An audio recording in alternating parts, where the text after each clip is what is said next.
All right, kicking off Leo versus Johnny. Kind of a classic matchup. Even as Leo might not be as prominent as he once was, still definitely a threat, and Johnny is no slouch. So let's see if AngryCheese can get the offense going. Already, first couple of hits, just trading glancing blows, but there's the first coin, level 2, and AngryCheese got a good spot just to start things off. Expected the OTG burst there. AngryCheese playing very conservatively at the start, wanted to make sure that he got the level 2 for sure, but this parry is big for Logan. Alright, back turn mix-ups, keeping it simple, good damage, and just going to keep that pressure going with the overhead. Reset.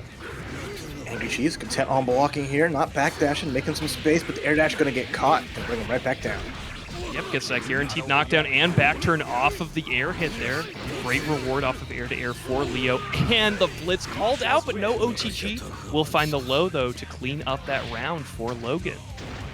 Oh, definitely really nice to see that throw, beating out the blitz. Really good timing here as Logan just finding that offense, getting the 2D, and now we're just making mincemeat. AngryCheese still holding on to this burst.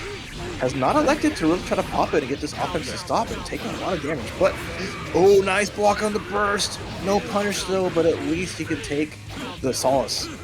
Stop that. Logan has spent a lot of time in back turn stance, which means that parry is always an option to try and beat the burst, so I think that's why AngryCheese has just kept him in the tank. Rekka 3 is a guaranteed burst point, though, not taking that one. AngryCheese still has not found a time to use this resource. And not going to use it at all, just holding on it for dear life, keeping it in the pocket. No one is getting my burst at all, and that's one way to play. But Logan just happy to go in, and just, if you're not going to reset neutral against Leo, you can just really tear through it real quick.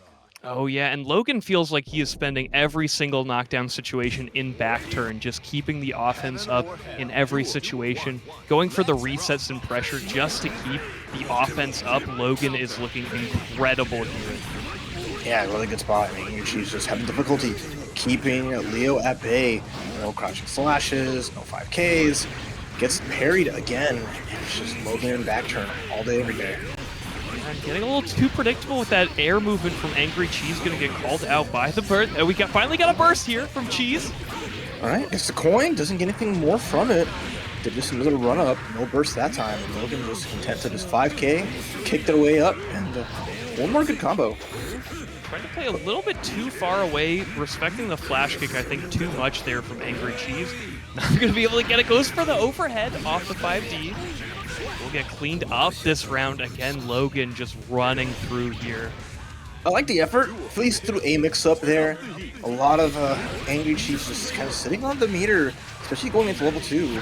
So we're not seeing any Divine Blades, any Zweis, and just a lot of respect as Logan. Cool, I got hit by 2K. I'm just going to go in. Already half-life gone once more. Like you said, going in. Logan has been going in this whole set. Tries to get a throw there a little bit too far away. 6H coming out instead. Keeping the pressure up. Dead angle. Stops the dust. Tough spot here for AngryCheese. Last chance. Got a burst here. No meter. Plenty of coins, but just back in the blender. Yeah, kind of flailing here. AngryCheese got a very easy, punish opportunity there, but giving it up. This Finer, it's a little something. TD's gonna miss. Finally, we see the flash. There's the air throw to seal the deal, and Logan with a 2-0 over AngryCheese. Well, stylish there at the end. Logan chasing it down and doing so well on the offense this set. TeddyTreebark making a name for himself, in Uni 2 as well. But we know him from XRD. That's where he comes from, and let's see it. This Millia. For TeddyTreebark. Jigs, of course, no slouch either, known mainly for net play, and this Leo can be so difficult to deal with. Yeah, there's the first reversal getting blessed up. A little bit of damage, 14 RC out, and there's the dust to bait the 2P. Using that, just reeling back, getting the bait, getting the hit. Good damage already here for Jigs, or for TeddyTreebark. The fact that Millia pulls herself back so far during that dust animation is super helpful for her. And we see Teddy now finishing the super, but earlier on going for the Secret Garden Oki instead. That's something exclusive to XRD. She sets a big ball and can input where she wants it to go after release. And that can be really difficult for characters with reversal to get any opportunity for, because the projectile does not go away on hit. Yeah, super strong in that regard. Just gonna do a good job keeping Leo locked down. All right, a couple of pin throws just to kind of pepper and keep Jigs in spot. The RC though, gonna get the grab. Got the pin back. There's the 5D on the right side. So left rise, high up lows. Millia blocker in full effect. Oh yeah, coming in at every single angle here. Again, here we go, Secret Garden. All these orb movements were input by Teddy, keeping the pressure up.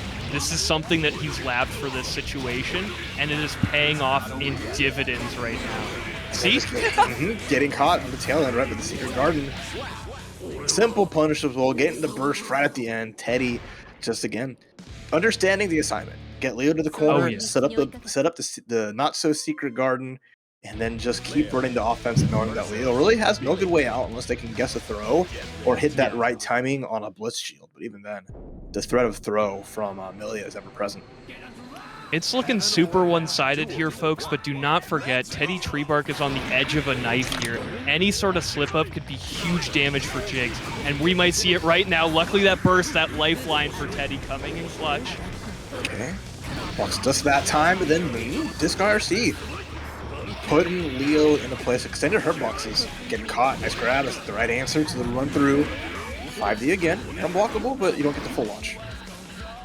Awareness here. Once again, Jig still going for the back turn parry a lot, trying to catch it, but the anti-air with the back turn P opportunity, and we see again TeddyTreebark opting for this lifeline very early deadingle attack. Get off of me.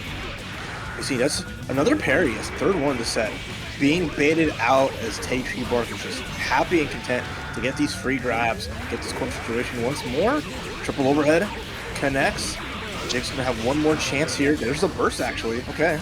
Plenty of meter on deck here, Jigs. What can you do with it? Does not YRC back? Oh, big counter. starter. As resources here is gonna spin the blade. It's not gonna hit, but it's at least gonna keep Teddy on their toes. Oh, the parry connects! Dash forward, no, just gonna right for super. Good amount of damage, Hellfire damage too, but Millia, even with low guts, or not low guts, low life, will survive it. Pressure there. I don't know, maybe could have gone for the air combo just to get the hard knockdown, but you know, that Hellfire super does do so much damage. Yeah, I see like Jigs didn't want to give up like the burst, maybe pulling him back just in case Teddy went for that. Oh, now Teddy back in the corner, getting anti-air to good reaction. There's the burst just to try to keep Leo in the corner. The air throw's gonna do it. Yeah, very aggressive burst there by Teddy. Now, you know, any big starter cannot be dealt with. Did that all for momentum. Flash kick was not going to deal that much damage. The Flash gets hit by the disc. And nice confirm there, as Teddy was just really ready and aware. 2D gets blocked, gets punished. Last chance here for Jigs. Yeah, pretty low on meter as well. Teddy able to just keep it in. Not going to do too much damage off of this overdrive. Still one more guess. No pin. A great mash out by Jigs. But look at the OS. The perfect defense there from Teddy. Making sure that Rekka 2 was not an option to escape the corner. Fantastic counterplay there from TeddyTreebark. Oh yeah, and this is one of the few matchups that Johnny players are very willing to complain about. Can definitely struggle chasing down a character with a double air dash as well. Dizzy's offense is kind of immune to Johnny's wake up super as well as his dead angle attack. So once this character gets cornered, Dizzy can really lay on the pressure. Alright, give him a couple coins to your Dizzy. And that's just using that to just keep momentum going. Force her in the corner. Yeah, I don't need the levels. It's just to make sure that she's under pressure, not having any kind of real reversal except for that burst. Unless she has metered, even then, it's kind of a risk. But the Fish is going to be the MVP here. Fish can take burst hits like that, the burst or one strikes, and that can really make Zwei's offense lackluster. All right, well, pretty much broke here on Zwei's side. Definitely not. Atticus P is not broke with the big subscription coming in. And plenty of meter. Any sort of hit can combo into Treasure Hunt here, which will give Zwei more coins. So we're definitely slowing the pace of the game right here. Zwei is looking for that one opportunity, but what an anti-air from Fish! The Fish. Oh, the trade. That could have been crazy, but the backdash even crazier. Gonna use that level 3. Gonna extend the knockdown. Baka's side for the unblock. And that was just layers on layers. OGB's not enough, but it not still blocking. had the mist! No F. Oh yeah, you can't do anything about it. That was so well played. Holy crap. Okay. The punt is good.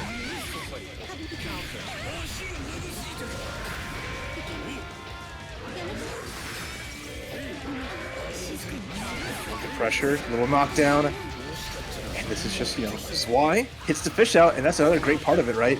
Using the Mist Finder, the fish will take that hit, waste the level. So if SoFisht just keep the fishes out and avoid taking huge damage, nice air throw. Yeah, keeping a quarter positioning here is the most important in a huge starter like that. Keeping fish this momentum here. Yeah, such a hard character to block. Like, the double air dashes. But to throw, Zwei's going to get the corner throw too. Enable them to get the knockdown here. Divine Blade. There's the RC. More pressure here. SoFisht has to respect it until it's time to Ice Spike. Yeah, one of Dizzy's best defensive tools. Ice Spike YRC travels so fast and keeps her very, very safe even when it whips. Level 1 right now. Has to watch out for the dash and throw. Big starter here. Level 2 gained. Zwei sneaking in with the throw. Trying to... sometimes Johnny's a hard character. Sometimes he drops. Sneaking in past the fish. Cannot keep it burst safe. Where was the OSY?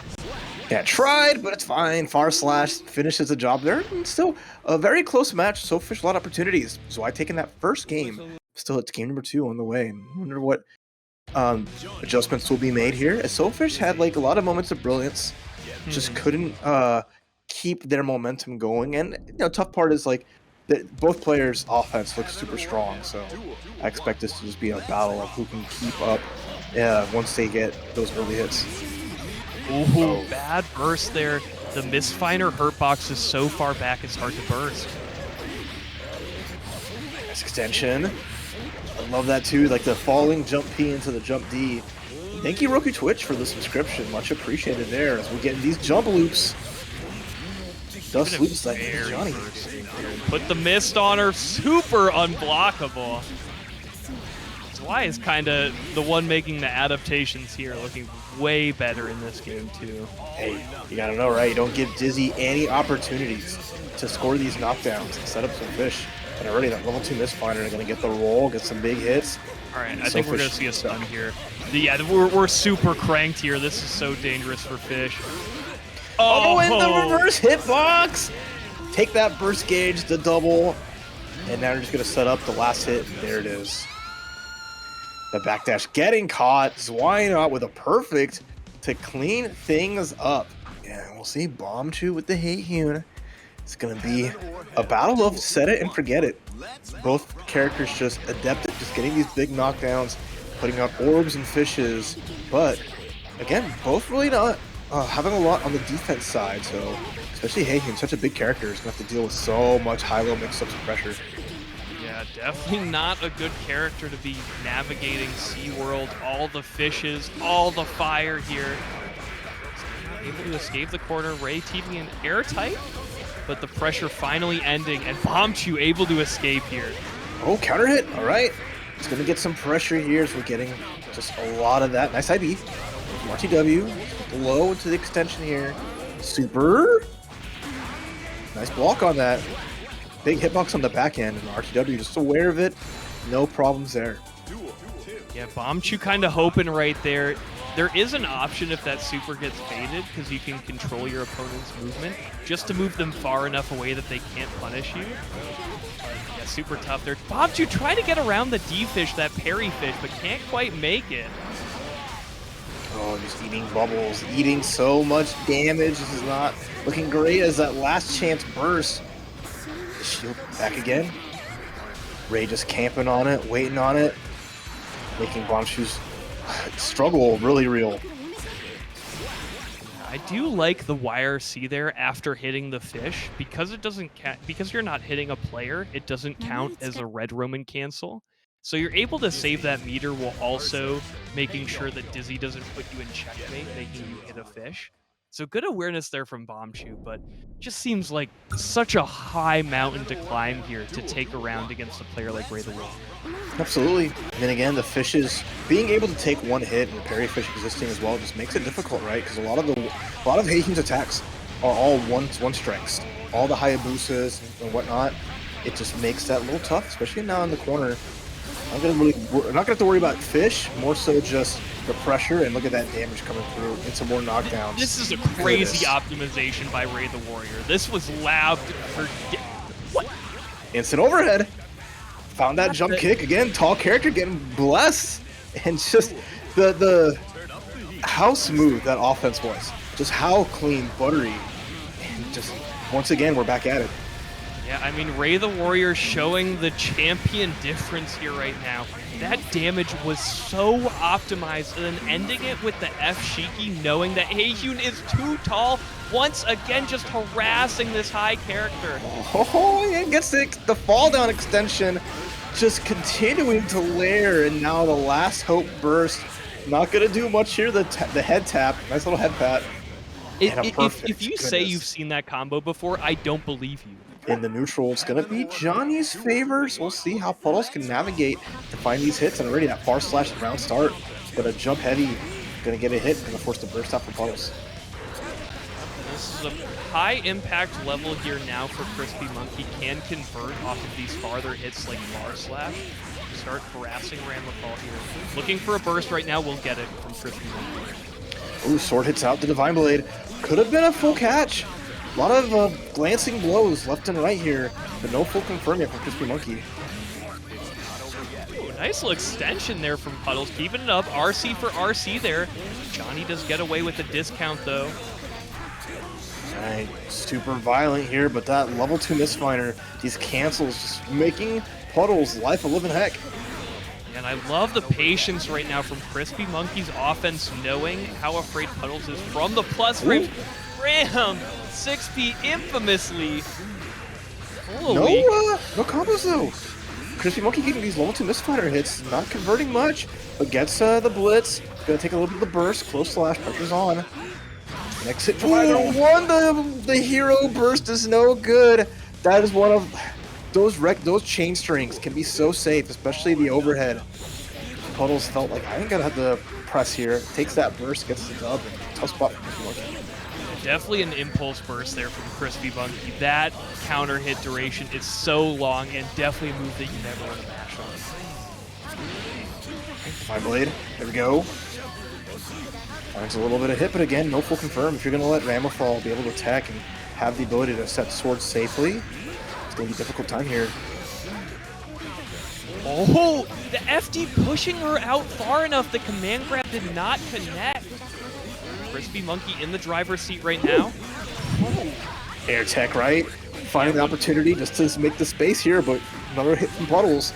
No burst yet for Crispy Munky. Making it back because Ramlethal damage does add up a lot of burst with overheads. Nice.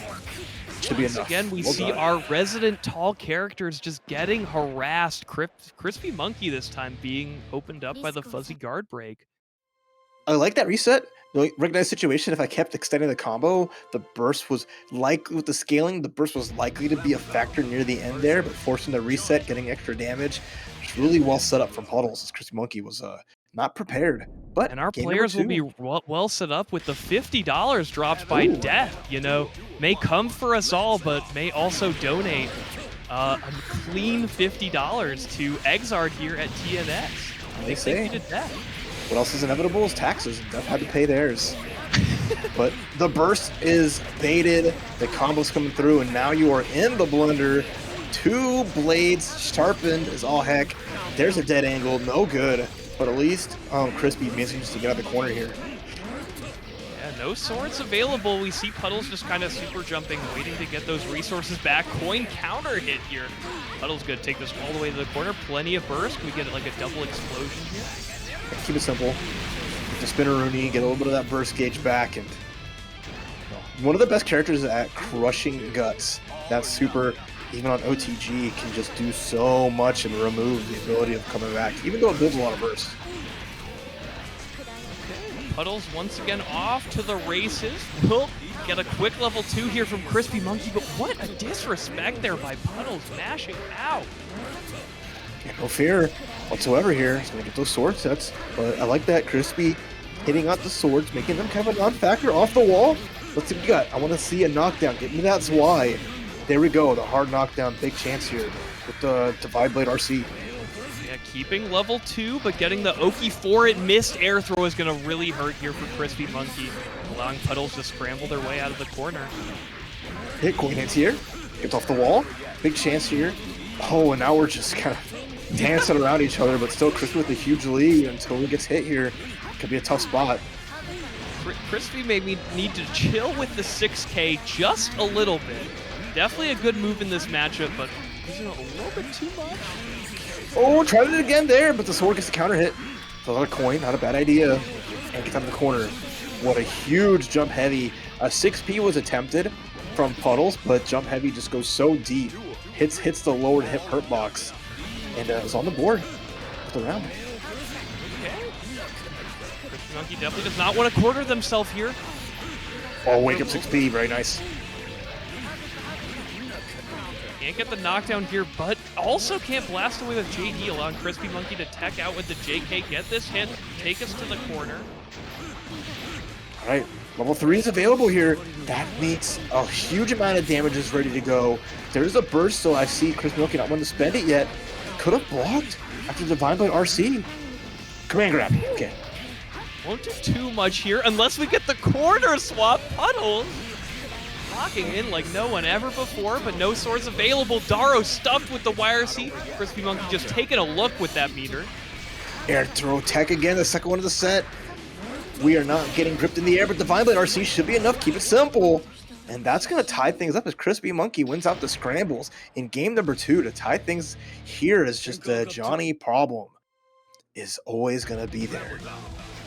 Oh yeah, 90% of gamblers quit right before they make it big, and Crispy Munky not giving up here. Willing to keep rolling these dice against Puddles, knowing that it is so favored for Crispy Munky. Okay, we're safe with the 5Ps. And then, yeah, nice chunky hit. Kind of like Johnny, some of those ram air buttons can really blow up anti-airs, but the air throw finally makes its mark. Level 3 off the wall. Is level 3 too big of a reward for air throw? Yes, but Johnny players love it either way. It's YRC getting in, finding low, keeping it burst safe there to get the level 3, but pretty low on funds right now. Crispy Munky, not like Death, of course. Death is a baller, and Crispy Munky balling out as well. Gonna take this round after being down and out against Puddles. Crazy way to finish again. Johnny with meter, just throw out the Divine Blade. Get the RC, there's the bait on the burst, get the big block, doesn't get the combo again. It's always kind of tough. Ran a little bit lighter. And the misprint that IB air throw from Puddles. Oh, the bullet's back. This is up the war.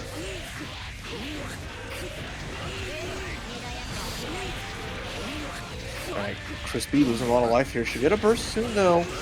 Don't know if they want to spend it until we go into round number 3, but finds the blitz that time again.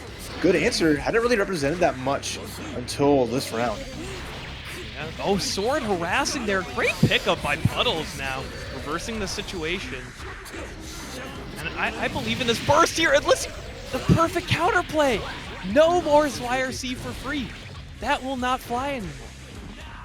Superb answer there. Going to our final round here of this game. It's super close between Crispy Munky. That's blocking the overhead, but more pressure, and then just the chain strings coming through. Something that you can just kind of throw out, even on a whiff, make some just solid offense. Overhead confirms, and Munky's gonna have one last chance with the final burst here soon. And they live to regret bursting in that round there. Uh-oh. Keeping it burst safe. Attacking on the damage and just waiting like a villain for Crispy Munky to press the button. Puddles there, even after the rally from Crispy Munky, keeping it cool, calm, and collected, taking it 2-1. So it's going to be a volatile, hectic, high damage match between these two. Here we go. Oh yeah, and KTP winning CEO with May recently, so this character has tournament potential. All right. And now we're just kind of whiffing in neutral, waiting for a chance to get some dolphins set up and find some damage. And nice tech buttons, especially the pinwheel, jump H, so strong, especially in those tech situations. Ooh, nice little backdash there on Wake Up, making Espada kind of guess on their own offense, but... Yeah, dead angle just irrelevant, and so many dead angles are 6Ps. So easy to just low profile them, and now Akai gonna hit the mark. Bingo! We do not Doran 2K those. That's gonna be that first round. Perfect time in the splat, Akai. The legacy of Jam players, you gotta hit those. Oh my! What? And you know what? Puffball. That's what. Nice chunky hit there. But Akai is feeling like, you know what? Always be puffing. I did not see round start full charge 6H into puffball counter it. Oh! Maybe beating a burst that didn't exist there. I'm so interested as to what the execution error there from Espada. So many chunky hits, but /RC, forced to burst out. Espada, slidey, I like it. Watch your ankles. And Senga, okay. Nice block on the super. Setup will be plus after that, and this back throw into the corner is so impactful. Denied by Blitz. Alright, 2K2D. Trying to get a throw, no good. Vertical Dolphin again, and then the triple. Alright, Espada, when in doubt, Dolphin it out, and that's just a valid way to play. A lot of these strong special moves on the side of A. No set between these two. I believe that's DP card right now. So able to threaten, but does not get to do much with it, or the parry. Espada. Let's get the full charge 6H really threatening with that overhead. See a burst coming soon.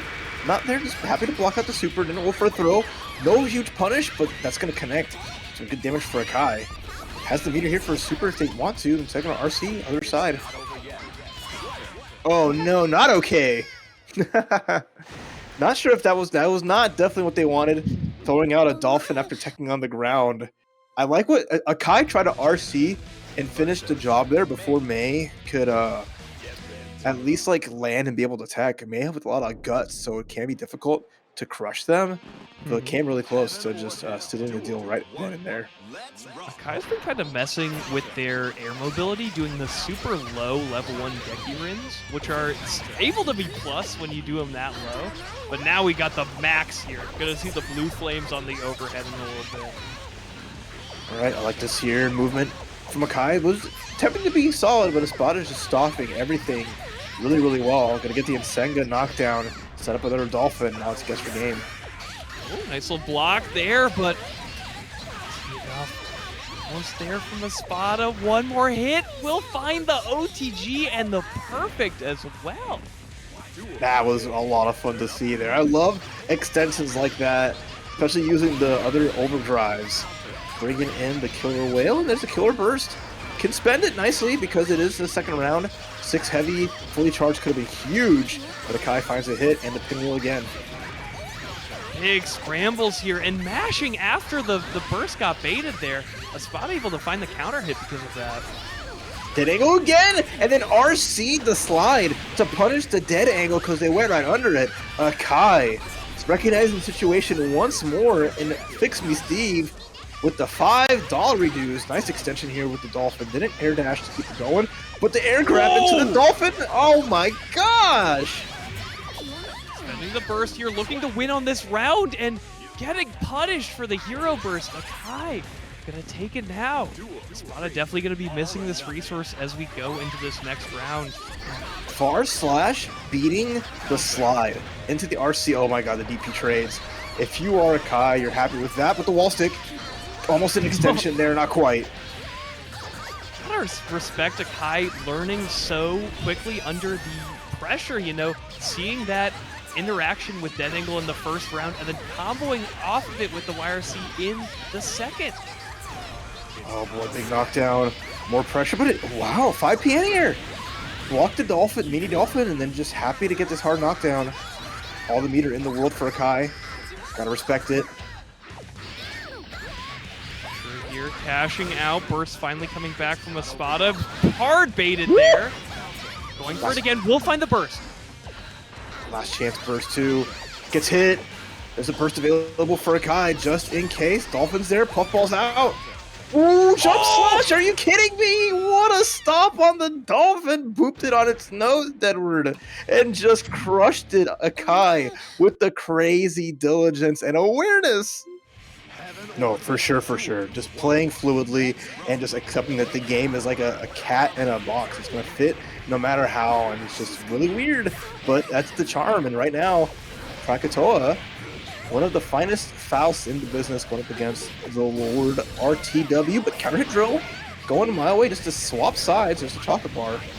Ain't time for snacks though.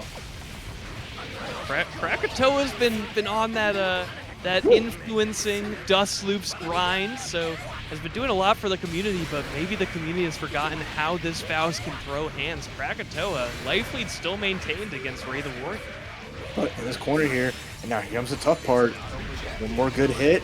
The blitz was an effort. Nice attempt there, but a lot of FDs, a lot of last chances. Ice Spike again, barely holding on, and the last one will do. The defense was almost perfect, but the defense isn't going to guarantee you a chance to strike back. So someone pull up the page. Chip damage is a mechanic in XRD. A player must use all his defense in order to avoid it. Dizzy is known for her name. She can get stunned really quickly. Counter hit hammer does so much stun. Krackatoa is trying to keep the pressure up here. Yeah, tough spot. There's a burst available too. You gotta be extra careful. That damage was incredible. All that red on Krackatoa's side as they're just weathering the storm here. 5K, jump cancel move for hitting the fish. Not a bad idea. The big homie. Okay, little guy, and baits the anti-air with that down drill. Krackatoa keeping corner positioning here. Very nice. There's the low flower. RC out. Nice air dashes. Tough spot here. Krackatoa back in the corner. Has the burst available. Gets a great one. No! Oh, it's a lot of resources. But the shoulder hitbox on 5P hitting Faust from behind? Okay. All that it glitters is not gold. Krackatoa finding the clutch burst there and then not being able to take it all the way home. I need to... Go ahead. I love to see my boy putting up a fight. Let's go, Krackatoa. Take a crack at the champ. Take a round. I need to see the hitbox viewer on that 5P because that was kind of funny. Oh, stood right up into the firefish. Gonna go all the way to the corner. Nice burst into the bomb. It's gonna at least have some bombs out, but unlike Strive, cannot hit that bomb moving forward. Leveraging that blitz there, hoping to take a little bit less of that mix-up, but even after all the meter from the gold burst, Krackatoa not able to do too much here. Yeah, all he can do is just take this damage, and that's gonna do it for that round. Last chance here for Krackatoa as RTW is feeling the groove. Yeah, and you do not want Ray the Warrior locked in here. You just run this offense string all the way to the bank. Luckily gonna get out of the corner with that trade with 5K likely. Alright, Poison's there, but the drill's gonna get blessed, and the anti-air is good here for RTW. Into the corner we go, and now all you can do is just take this pressure, take this damage. Last chance burst, Krackatoa might not even get the chance. Oh, wait a minute. What a challenge! Okay, throw. Burst bait, no Back good. throw incident. Here we go. Donut is not what you wanted. Oh, but you did because you got the health now. Has to watch out for Ice Fire C. Going low. Poison's ticking away. There's the bomb. Ice Spike available. RTW is happy to jump away. The teleport gets hit by the fish. And then far heavy the wing. Winging it and taking it is RTW as Krackatoa had an idea, but the fish just denied the cheeky setup. And RTW with the 2-0. That was a fun match. All right, yeah, our tri-state Venom, our hero here, pzooo, going up against Yousagi. Definitely bad matchup start here for pzooo. Stuck in the corner, stuck on the wall. Crank this damage and drop this combo. pzooo escaping the corner on a technicality. I mean, Venom always kind of one of the harder characters to combo in the air efficiently. He just has such a weird like hurt box in situations, so understandable that he gets out of things. But Johnny routing takes into account a lot of those and counter hit off of the blitz. That's going to do the round there. Yeah, Venom's small throwable waste can be quite the difficulty on comboing an Exard, but now you gotta kind of forget about rounds like those quickly when you're playing against a high variance character like Johnny. Oh, getting 2 points out of him for nothing. Fortunate little knockdown there for pzooo. Oh, just floating to avoid the pull balls and just denying having the block. Yousagi, if they can avoid getting put under any pressure, can just keep this going. There's the RC and force the burst out from pzooo. Venom able to teleport to his most recent ball set, kind of similar to a character you may know from Zwei, but that is something that Yousagi has been very ready for so far. Really protecting those balls, making sure pzooo can't burst out, but now the win condition is established for Venom. This corner positioning is so good, gonna get a great setup off of this knockdown. Yeah, here we go. And now we're just gonna bounce the ball left and right, and so much chip damage. All of your FD gauge is being used. Finally, gets the kick though. Hold on, 6K is huge. Yeah, counter hit means you get a level. So Yousagi taking this, can't quite get the knockdown. Scramble attempt for pzooo. Gonna get thrown once again. Mad struggle, tough little spot there. Yousagi gets the overheads here. Has plenty of resources to finish the job. There's a burst available from pzooo, but you gotta guess. Oh goodness. Oh no! That's a wrap. That was too tough. Knowing that it was just a great sequence, hit the mist, put on the unblockable, and then just set up such a good checkmate. Yousagi was 100% ready for anything and everything at the end there. Yeah, so good at the scramble there where you know pzooo is just like hoping that there's a good point to burst in that final sequence. Kinda struggling here. Oh, the trade allowing Yousagi to get OTG coin, now level 3. Alright. I love this, the full jump just to hop over a potential burst and give like pzooo the illusion that it's safe. Good disrespect there by pzooo. Yousagi probably reading a, oh, and giving up the level 3 there. A little bit of a scramble here. Oh, nice little bait there, expecting those wires. Going that empty transport instead. Catch up heavy denying the anti-air, and you got a little bit of love letters here. Tough spot though. Yousagi getting gripped. Now you see, okay, you got the pull balls. You messed up, unfortunately. And then the cross up. What side am I on? I don't know. You don't know. No one's blocking that. The Johnny player doesn't have to know which side he ends up on that setup, but you do. pzooo, unfortunately, not knowing. Oh, the fade away. I like it. Instead of going for the cross up, feigning with the jump heavy into a grab, and now we get empty low. Here we go. Nice little feint there into the grab setup, and now pzooo kind of looping this pressure, but not doing too much damage here. Yousagi gonna build that burst back, and now we're back to neutral. Alright, these airborne antics. Just to stay off the ground and avoid being put under heavy pressure. What a counter to confirm. Okay. Been able to get the knockdown here too. JS, folks. Everything of Johnny's is all the hits done in the world. Oh, ankles blessed. Once more, empty low. Here we go. Dark Angel here gonna chip out. Just a little closer to death. Yousagi choosing to keep the meter here. Feels like that is more important for making the comeback. And now level 3 on deck. Boop. Nice shot. Far slash. Does the trick and gives pzooo a lease on life here, but still Yousagi's set point to get in the top 8. Level 3 already on deck, and now these misfighter cancels going to be an extra menace. Oh, check that risk right now, that purple bar. That is how much damage Yousagi is going to do once you connect with the counter hit.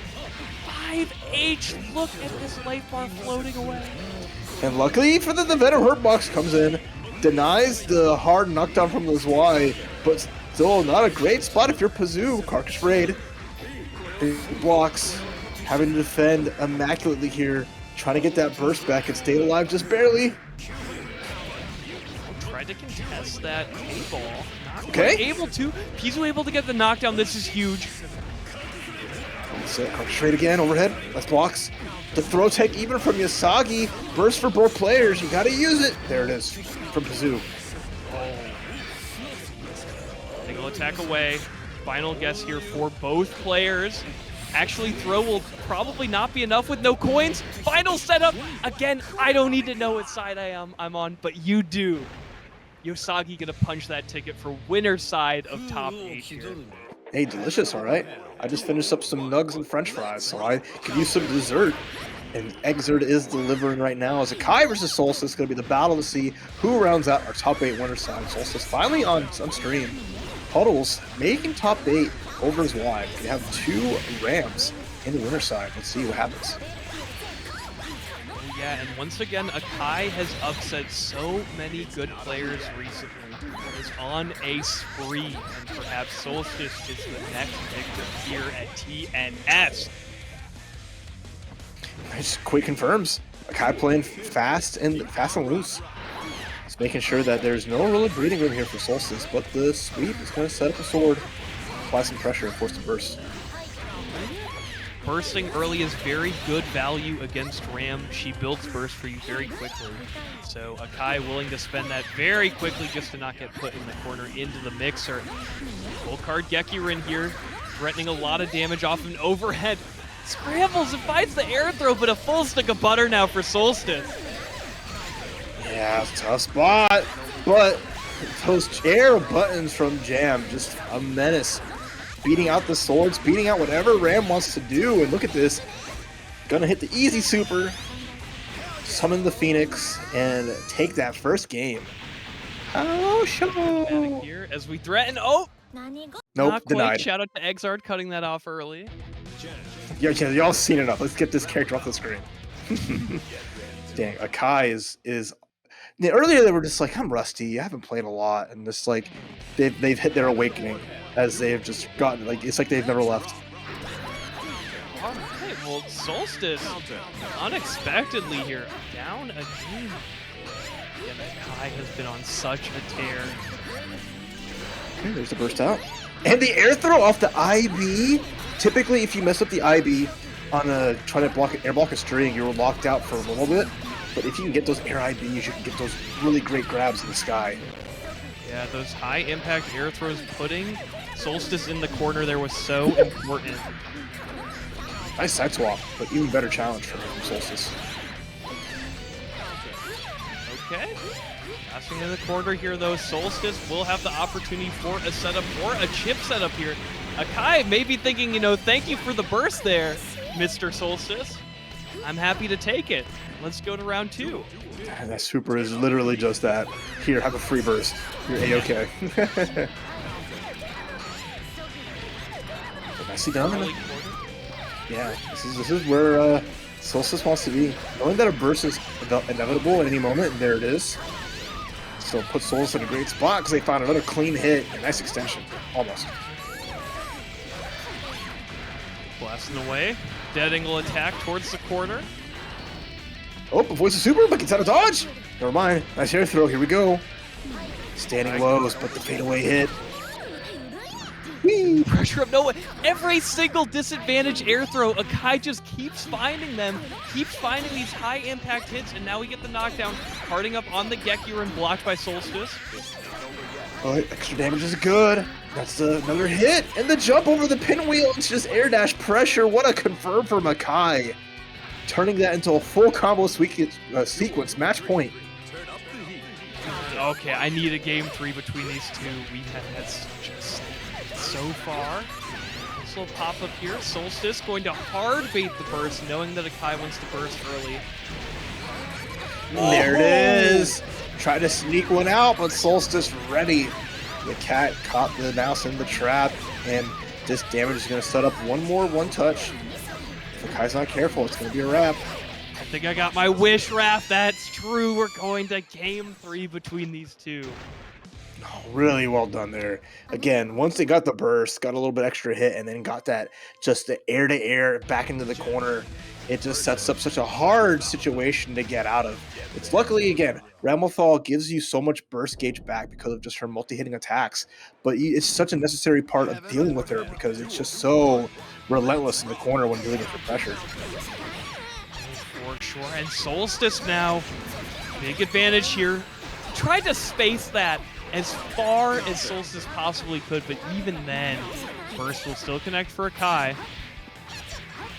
Alright, getting the strings, getting the sword, the back touch gets caught, and then I like that. Just hopping away, letting Akai air tech, and then hit like a jump heavy, but the sword does its job, gets the counter hit, and Solstice making the game play itself for him. So dominating there, Solstice. Like the champion that he is right now, pushing Akai towards the corner with these stop signs. And now the clutch air throws coming out on Solstice's side. Yeah, it's tough. Akai losing a lot of opportunity here. Already half life gone. Burst is going to be available to Pinwheel again. Makes its mark, but Solstice A-okay with it. Fishing with the puffballs here and connects. Huge damage opportunity here for Akai. Oh, again, scramble again. Slidey, step back. Tough spot here. Counter hit. There's a knockdown. Power up again. The infinite level 2 Gekirin, she always gets it back if she gets a knockdown with it. Pressure +1, and Solstice tried to get a little cheeky there, keeping it unpredictable, but Akai threatening after that +1, gonna get full damage off of it. Alright, last chance for both players here. Burst on both sides as well. Works out better for Akai, the chance of getting a second burst. They burst early, pretty high. There's the first one, but too far away for a real punish, although Akai still gets hit. Has to play super careful here. Any hit will put you into the Ram Blender for game. Akai is on the edge of a knife here. Right, I spent some burst coming out soon. The dodge was there to kind of account for it. And a Solstice, big damage incoming. Oh, launch sky high, even getting the power up as well. Solstice holding on for dear life to this burst. Just block on the JH, keeping it unpredictable. What the frames are going to be, connects off of it. Solstice was too high. Akai nailing it there, taking it 2-1 and getting into winner's side, top 8 here. Back again with Crispy Monkey going up against the Raven Extraordinaire. PerfectlyBabbaloo, I believe West Coast, again, plays pretty conservatively compared to other Ravens who are known for being kind of spazzes when it comes to the sticks. Perfectly Balanced really likes the zoning aspect and the space control of it. Tough to consistently do, though, against a character like Johnny. Keeping him at bay is no small feat, but the anti-air is going to be good. Find the command grab, plenty of excitement here, and we're full. That's going to enable huge amounts of damage. Let's go to the corner. Can we set up the super? Can't quite get the excitement cash out. Maybe could have killed if you were able to convert into it, but dead angle attack dead off of me. Crispy Monkey trying to take it back. Level 2 is going to be very helpful for this potential comeback. Yeah, now we're just chilling. One more solid hit. Gonna get this round here. The more time you leave, the more damage can come out. Crispy Monkey, Knockdown City. Divine Blade gets the low. Here we go. There's the burst. Had to go there. Alright, both characters with a YRC right now. Crispy Monkey could throw it back another 25, but instead getting caught by the air-to-air there. Alright, nicely done. That was a good, like, holding on for dear life to that round. Would have felt real bad if Crispy Monkey was able to bring that back, especially with the lead that Babbaloo had, but dashes out of the corner, nice, and just making that space. Now with the space control, knowing that you have the slow debuff, allowing an easy set of that orb. Again, Perfectly Balanced, playing very carefully here. Gonna take you apart piece by piece. Okay. The far range, just reading a grab or a jump that wasn't there, but still a huge lead. Just content to chill until Divine Blade RC makes its mark. Still a lot of life here to go for Crispy Monkey, and now with 2 coins on deck. He struggled to finish his food here, especially after that level gets spent and the burst not connecting. Crispy Monkey looking dire here. Yeah, tough spot. Nice backdash though. Avoids the 5D. No overhead here, but still, chip is definitely a factor. Flies away, nicely done.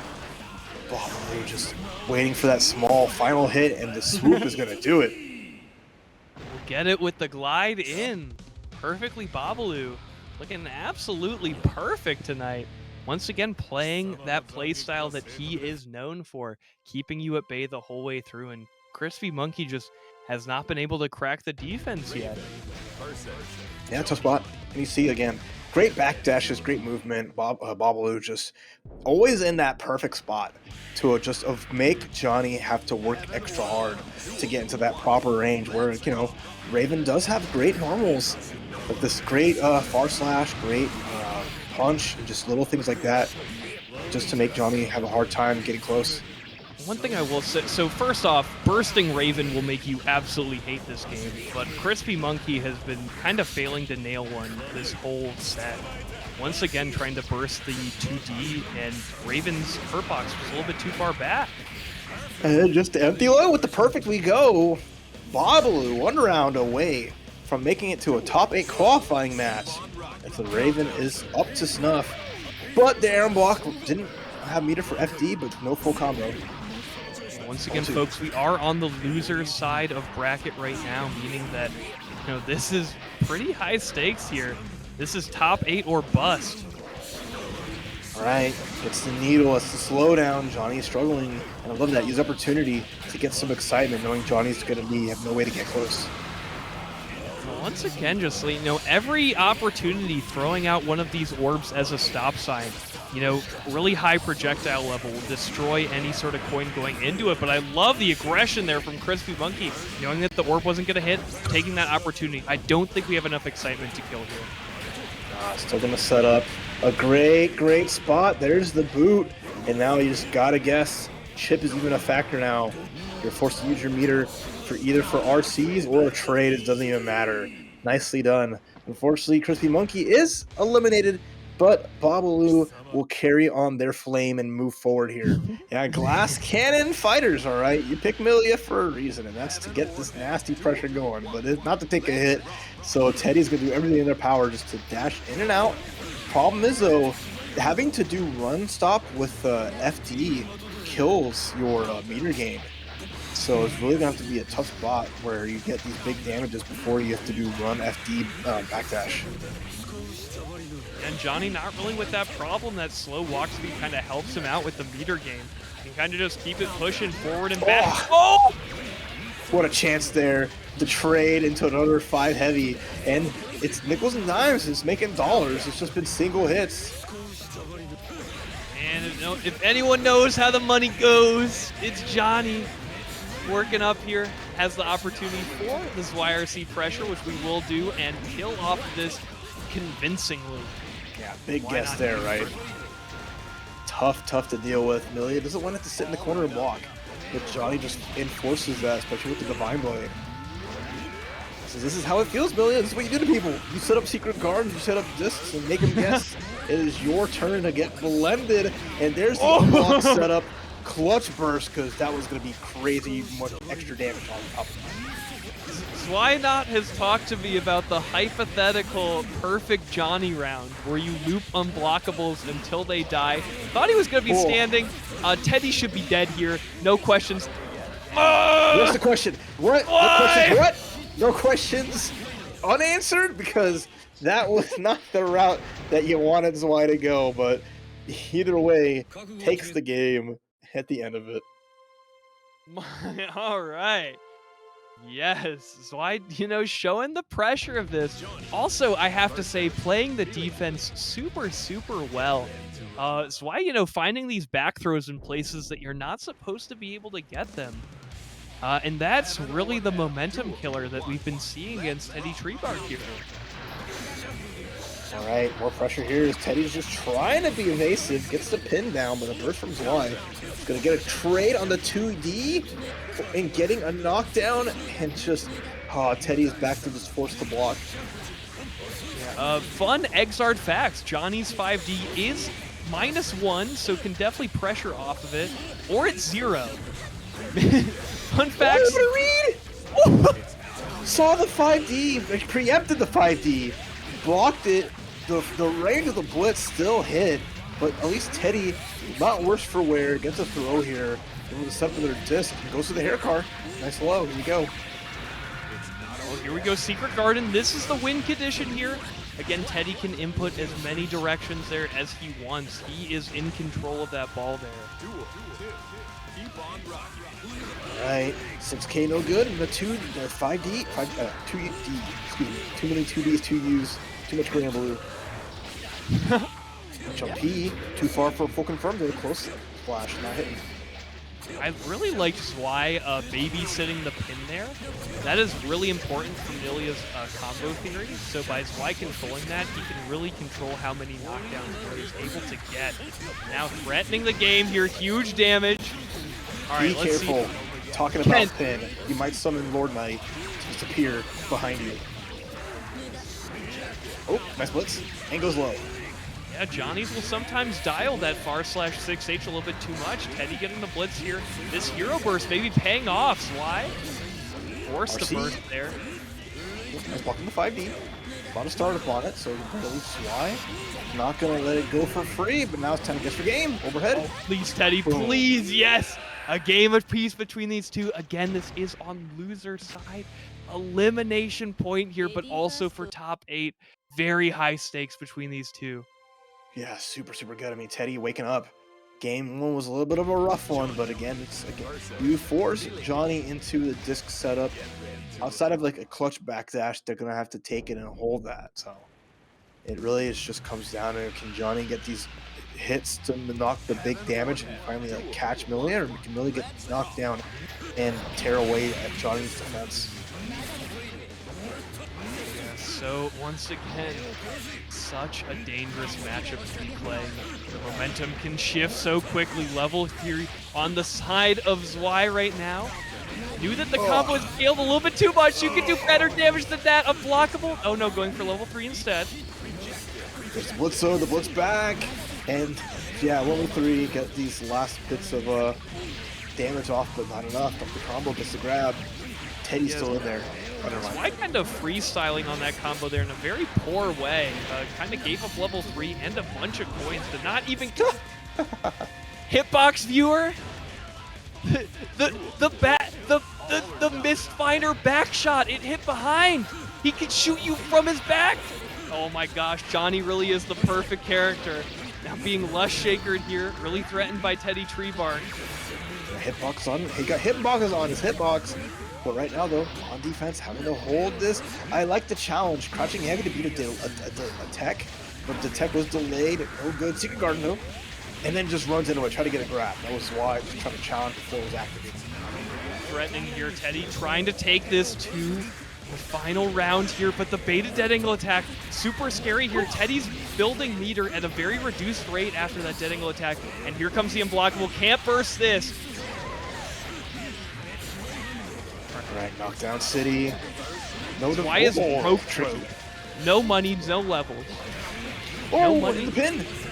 That's a start. Nice backdash though. Oh no! Oh, gets shot. The backdash just getting tagged. Unfortunate for Teddy as the rollout from the level 2. Zwei gets the pickup, gets the finish. That's a 2-1 victory. There's only so many top 8 spots available. But I'm down with either one of these two players getting there. I wish all our players could be in top 8, but unfortunately it is not to be. Time to fight it out. Great IB there from Espada, but the item making it not amount to much. Alright, the Dolphin. Nice crouching heavy as well, but the burst put in the corner. I like that. And no blocking the overhead. Going to force the burst down. Very violent match so far. The mobility up, Dolphin straight in, but the black hole means you cannot continue that combo. And Krackatoa escapes the corner. No good anti-air. With 5Ks, maybe try to do a crouch slash, but no good. You do a lot of damage here, and all this meter is going to not really be any effect. Oh, wait a minute! Alright, far right. No, we're both wrong! Not quite there. We're looking close left there. Espada not guessing correct, and Hellfire adding some additional damage to that super. Now the overhead. Oh no! Too far! Oh, going my way. Because they did going my way so early, May didn't really bounce off the wall and it pushed the wall back because of the camera movement. So she's able to like tech afterwards and get the punish. Just a trickery of game design at foot. Oh yeah, you kind of have to do those micro spacing, that micro hold there. Make sure that the wall bounce lasts long enough that you get that nice combo off of it. Krackatoa. Okay, nice. Oh, but the mini Faust messed up the combo. It's okay. A lot of lower resets, but that's fine.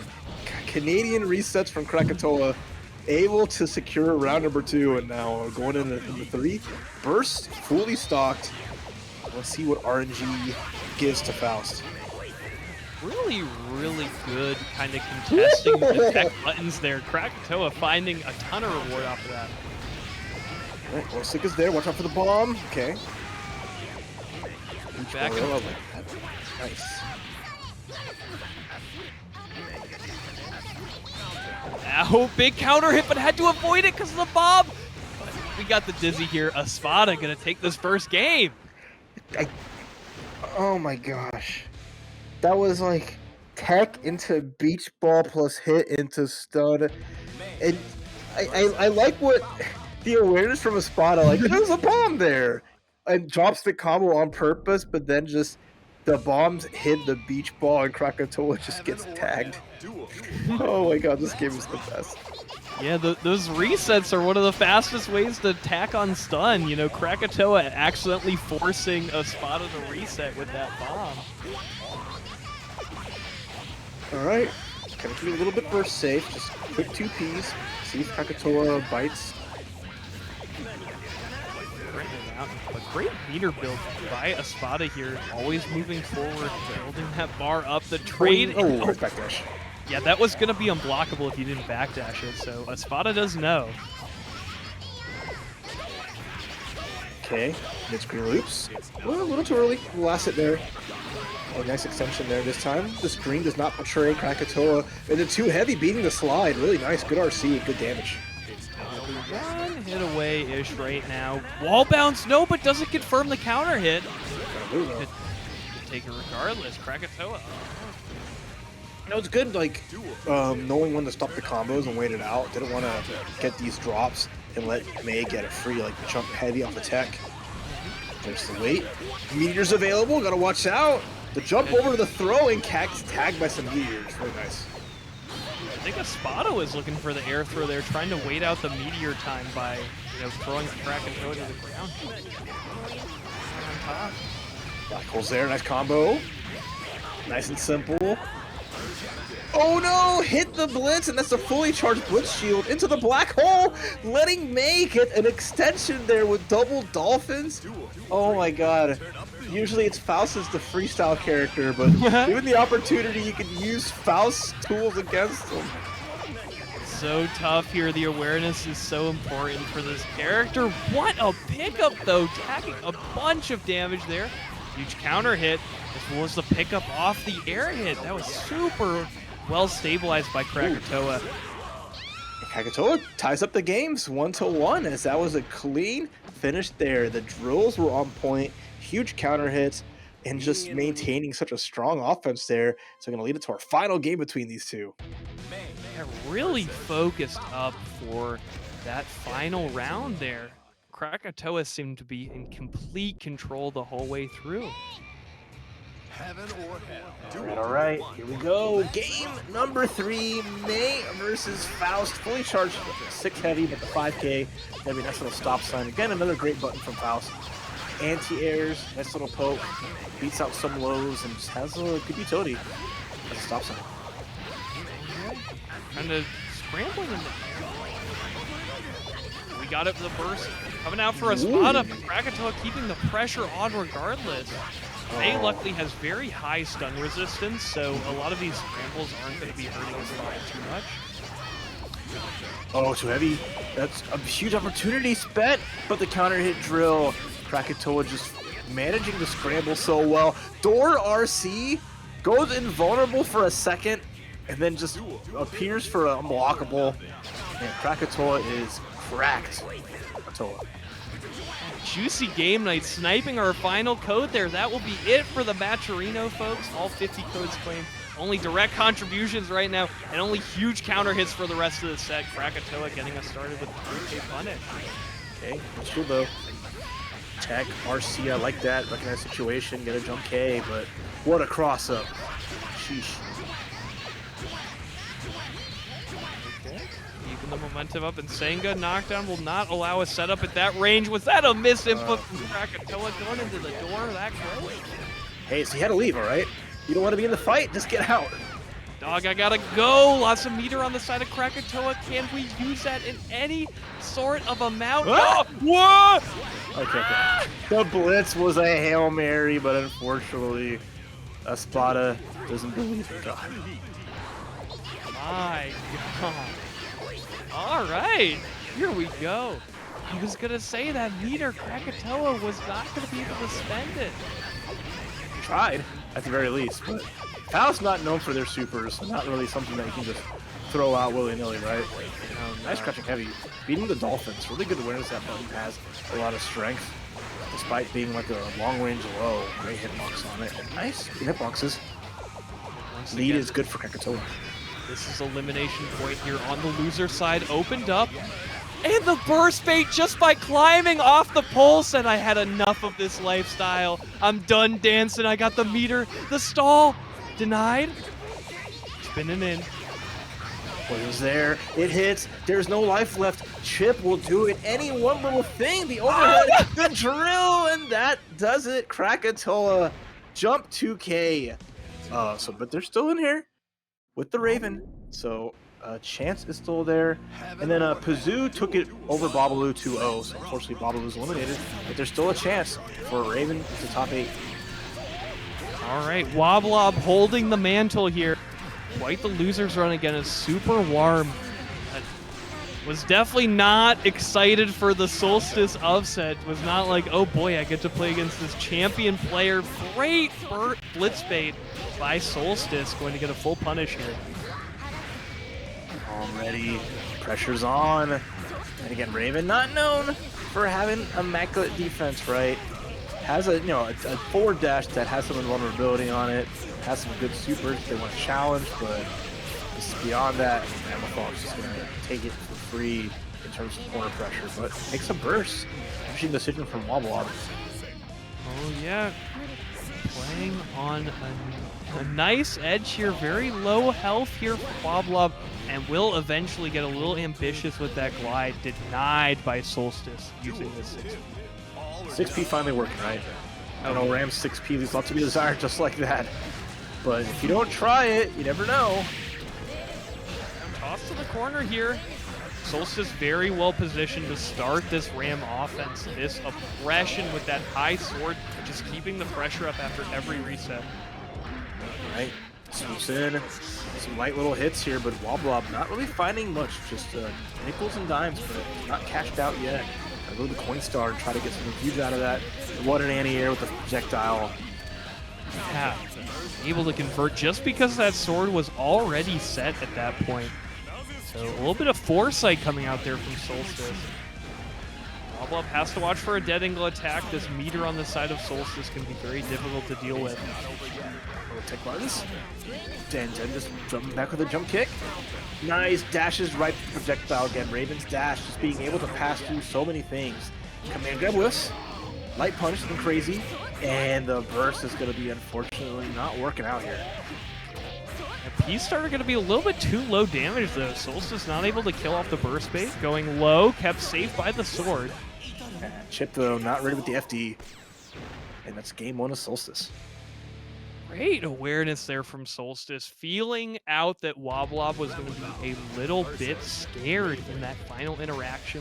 Just going for the full burst bait OS, throwing that P button out and just waiting for Wobbllob to burst. Alright, fun stuff here. Game number 2 though.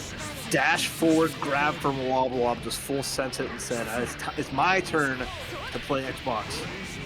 Oh no, never mind. Your controller's not plugged in, never mind. Getting dusted here, burst baited. Really going to be suffering in this corner as you would have no escape against Ramlethal. Each of these FDs pulling away a little bit meter that, means he can't dead angle attack. And the command grab means even if you dead angle, it doesn't mean much. As now it's just continue pressure and then you chip out. And Wobbllob that's not even bothering. So you know what, I can take a little off the top. Give me that haircut. Yeah, I'd like a concede button in XRD, and I'd like to press it this round. This is not Hooked no Ken, but Yeah. it might save a little bit. I can get you. Here we go, burst build. You're only gonna get one Wobbllob and spend it now. No swords on the side of Solstice, able to get one back, the far/1. Alright, nice extension. A lot of excitement built up there just to get something going, but Solstice just ready for it at the end. Side swap, going for the double setup into overhead. It's usually a pretty good starter, but without the bar and the drop there, Solstice not going to be able to finish it. No burst super, no nothing. Going for the chip out and setup. Can't find the F cheeky though. Okay, Wobbllob was like, okay, I can see the writing on the wall. I can tell that Solstice is going to make loser side of top 8. So we still have first to twos to see who'll get to that winner's final side here, but it's going to be a barn burner as both characters are just menaces with the blenders. It's just competition to see who can process who. Yeah, definitely all of this is going to be won in the neutral.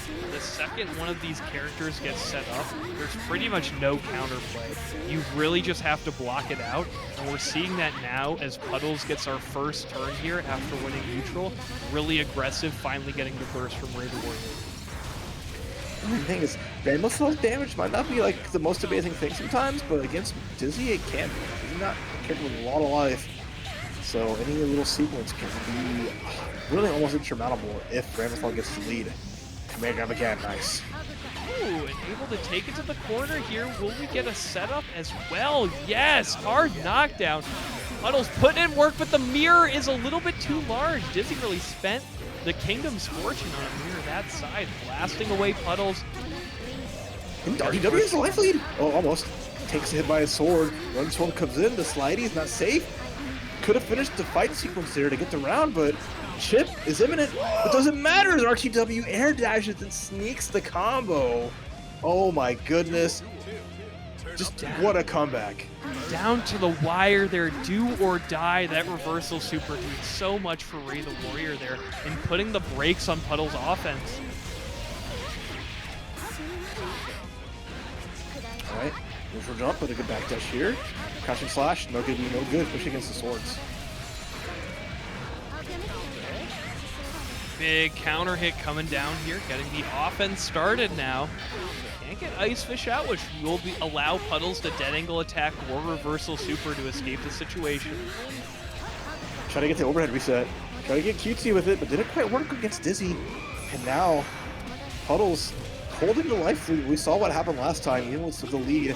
A grab is going to do a grip. Set up more pressure here. Fighting down with that Ice Fish, keeping the pressure up. Ray the Warrior also with a ton of bar can just Ice Spike Wire C to their heart's content. Alright, there's the Chinook, just another laser. Just putting up the appropriate fish to kind of just control the neutral. RTW one good hit away, the Daro gets past the Ice Spike, but perfect counterplay from Puddles. Still though, perfect counterplay means they're in the corner in a tough spot. Oh, blown to bits. Ray the Warrior taking our... Just doing that, like all that screen space gives Dizzy so much room to just double up air backdashes, set up the proper summons, put out those huge air normals. It can be so difficult to approach, especially if you're fighting in the air-to-air. So now Puddles has to be careful. They lose this game, RTW gets into winners finals. Not an issue. Pressure is too much here. The Warrior spending that bar early, but, you know, keeping that pressure enough to find the throw. The Ice Fish kind of keeping the turn here. Turn to neutral, get that summon out. Okay, nice grab. It's a little something, at the very least, until RTW just gets a clean hit and just challenging. Always just never sitting there and just waiting, always on the proactive side. Look at that, as it's going to force the burst out of Puddles. There are a lot of points where Dizzy will hide inside of the fish, and kind of your only answer there is to avoid the situation or find a way to throw her. So that was good awareness from Puddles for realizing the situation where Dizzy's inside of the fish. Nice pressure here. RTW holding down the fort and just keeping Puddles trapped. Jump D is gonna send Puddles down to a last chance as RTW one round away from making that winners finals. And tried to get cheeky with the air stall there, but JD a little bit too big. The chase down from Ray the Warriors is perfect. Okay, Knockdown City. Got to make the most of this for your Puddles. You got your sword set up.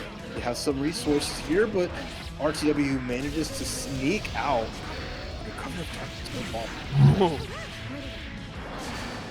He can't get a hard knockdown off of any air combos, so we'll have to kind of scramble afterwards, allowing Puddle to get out every single time. Gold burst here, denied by the Ice Spike YRC. It has a super and some dead angles. They want to spend it, but no, they're just going to FD and then get gripped up.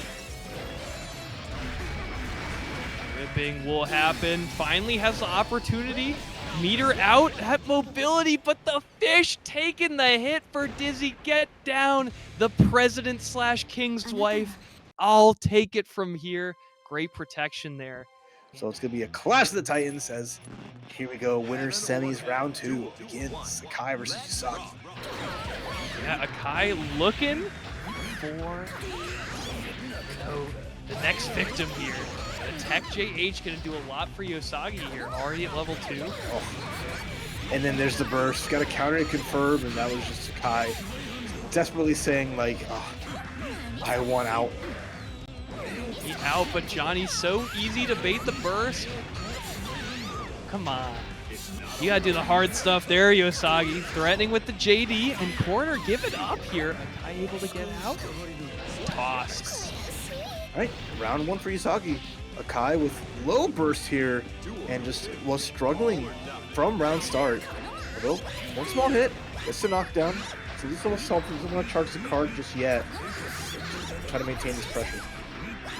+1 at an angle there, but walks himself into coin range, but this is a huge starter. Check the risk here. Akai double dipping on that as the burst resets the combo. Tons of threat here.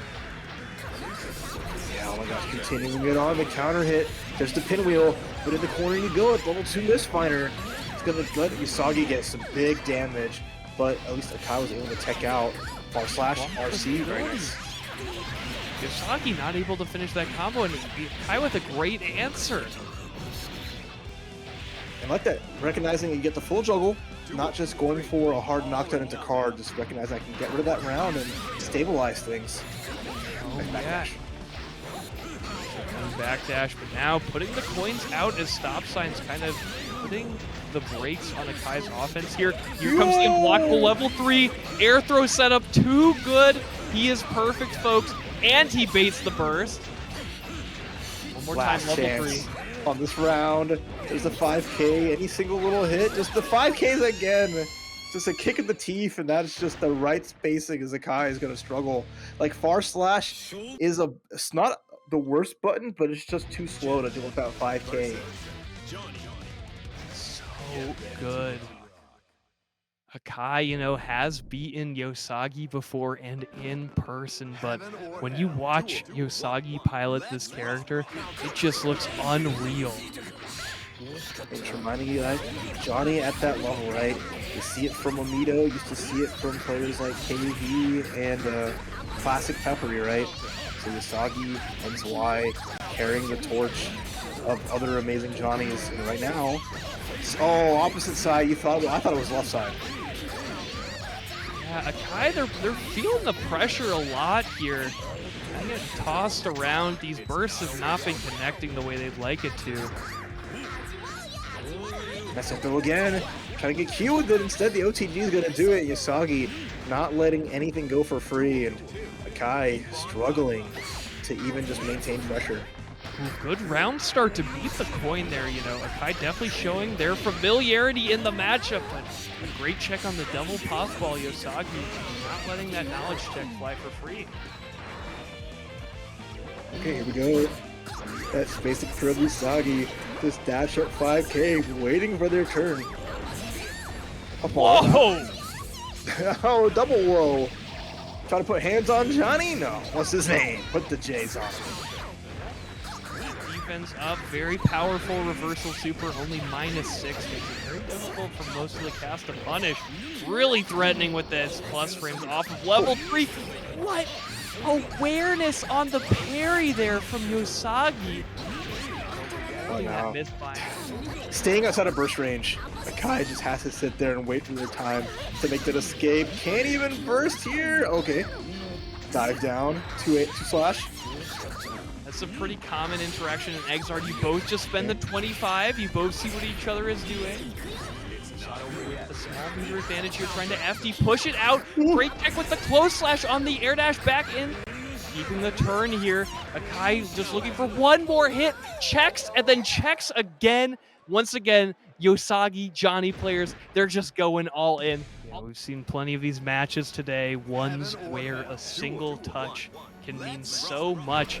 Both of these characters known for their vortex, their mix-ups. So it's going to be very important that you are not the player getting hit first. All right, situation begins. Solstice recognizing that your best efforts are going to be in that corner, right? So get pzooo there as fast as possible. Okay, JH defeating the anti-air. Very deep jump-in button, very hard for most of the cast to properly 6G with. All right, damage is incoming. There's the spinnery, as that's just going to do the job and finish off that first round, excuse me. Luckily, that kind of chip or that Guts Crush will fill up pzooo's burst bar, so we'll have access to that no matter what. Also taking the offensive lead here against Solstice, getting this first corner knockdown.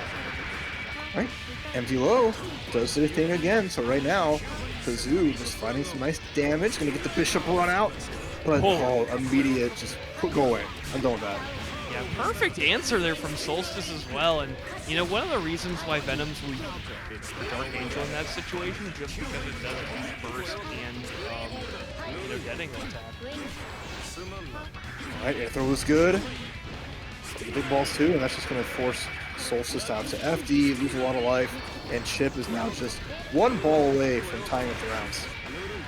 Solstice does need one more hit, but like you said, Raph, that chip really coming into effect as pzooo snipes with the stinger. Yeah, one little blink does it right there. Good spot. I mean, both players, pzooo will have a burst again soon. Solstice already gets one available. He's going to take this full combo. I think Solstice just happy, yeah. If going to give you a burst gauge, might as well take half your life with it. Yeah. Oh, this should easily be it. Burst going to come back a little bit too slow here. And this perfect there for Solstice in this first game. pzooo just getting opened up a little bit too viciously there. That starter was too much damage. Venom versus Ramlethal. Get ready to All right. Tough spot here for pzooo. Because again, just defending against Ramlethal just feels like such a struggle. But if pzooo, anyone can do it, it's going to be pzooo. Just needs to be able to get those hits, get their offense going, and give Ramlethal a taste of their own medicine. He's kind of getting walked to the corner right now. Solstice really keeping up the pressure. That was so much meter gain too. Just the speed of that RC after all that, just advancing forward, getting all the bar in the world. Here for Solstice, but the Stinger YRC has been very high impact for pzooo, able to escape the corner and get a knockdown. Alright, double hit Morbidoo. Nice little extra credit. You don't see that move too often, but every time I do, I get to say the name, and it's just fantastic.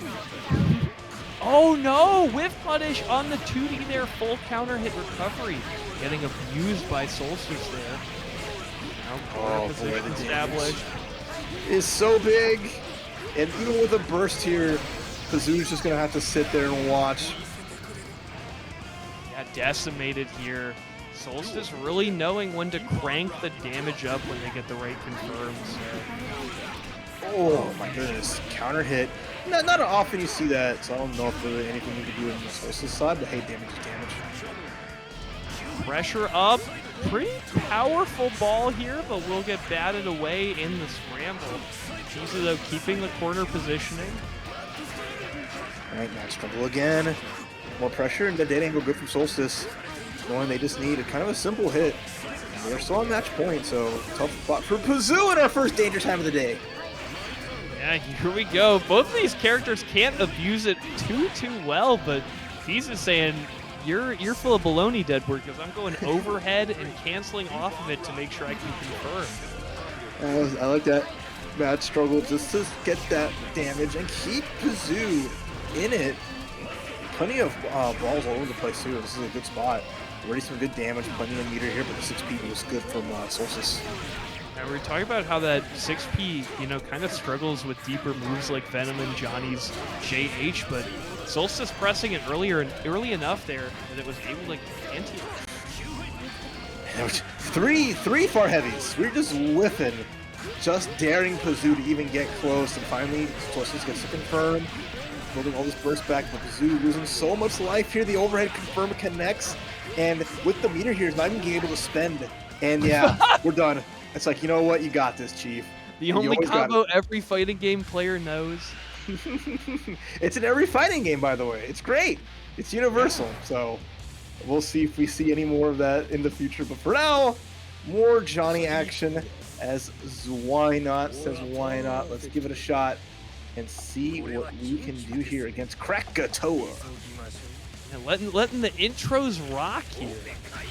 Ready to get it going.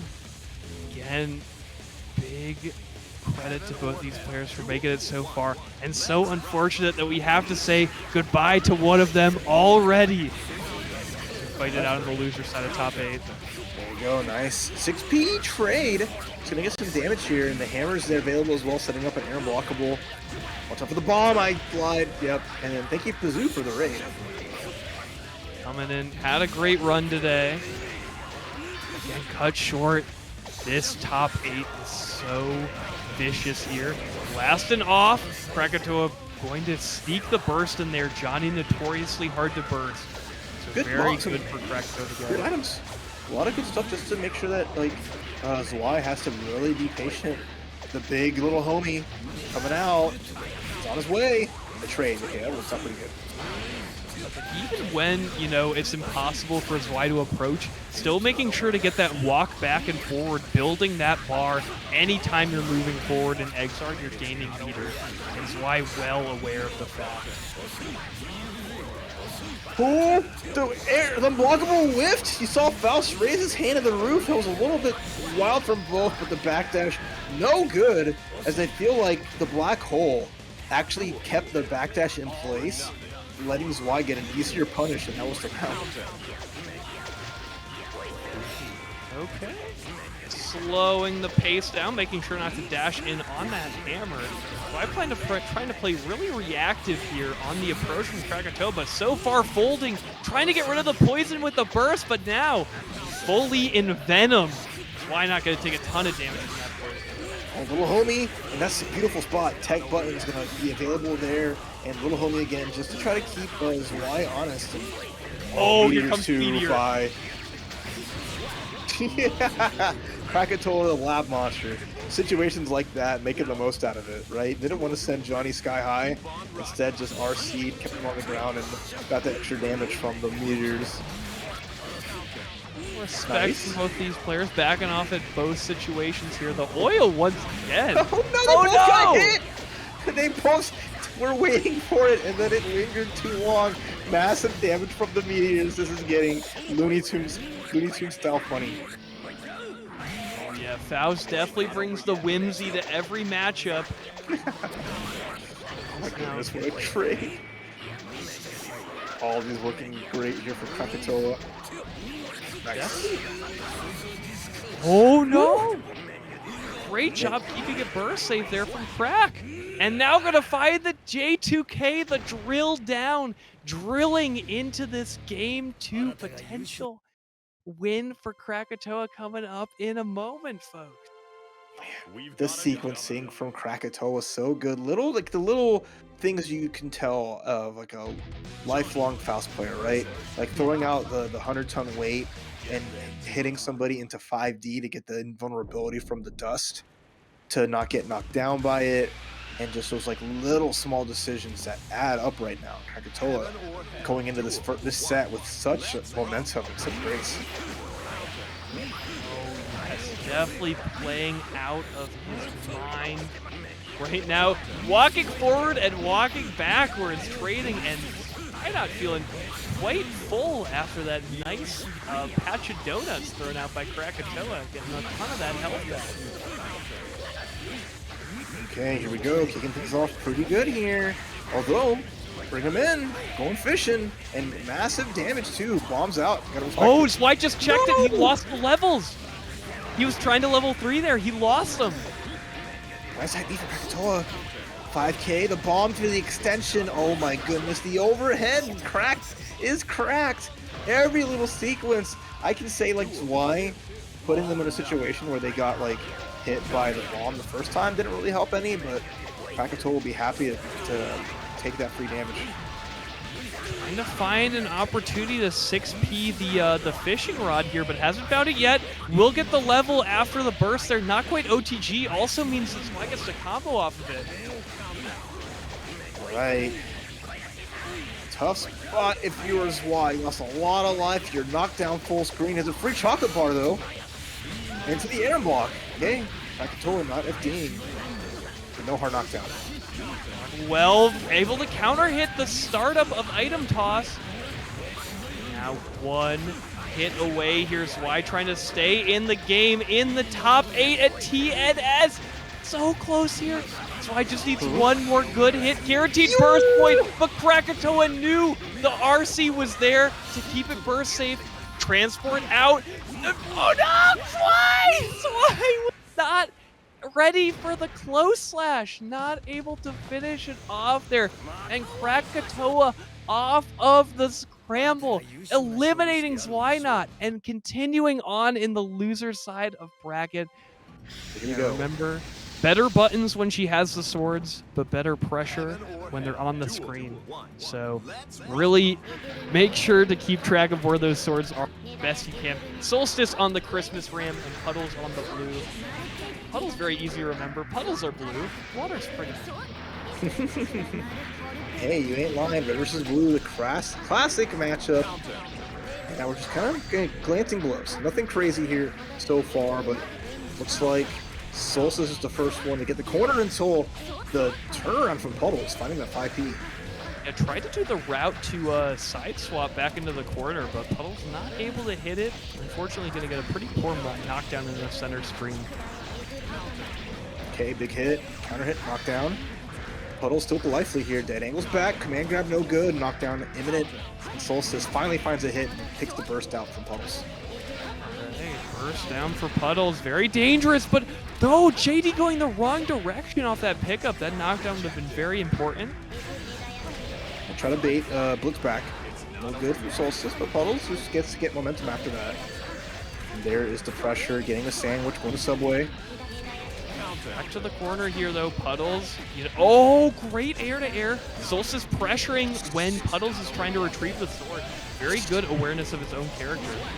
And I like that Puddles getting hit in the air by that is fine, because they can air tech, go up, and summon the swords in relative safety. So and then there's no way that Solstice could see what's where to really contest that. So nice setup from Puddles, recognizing that, Ram doesn't really do much hard knockdowns to this guy.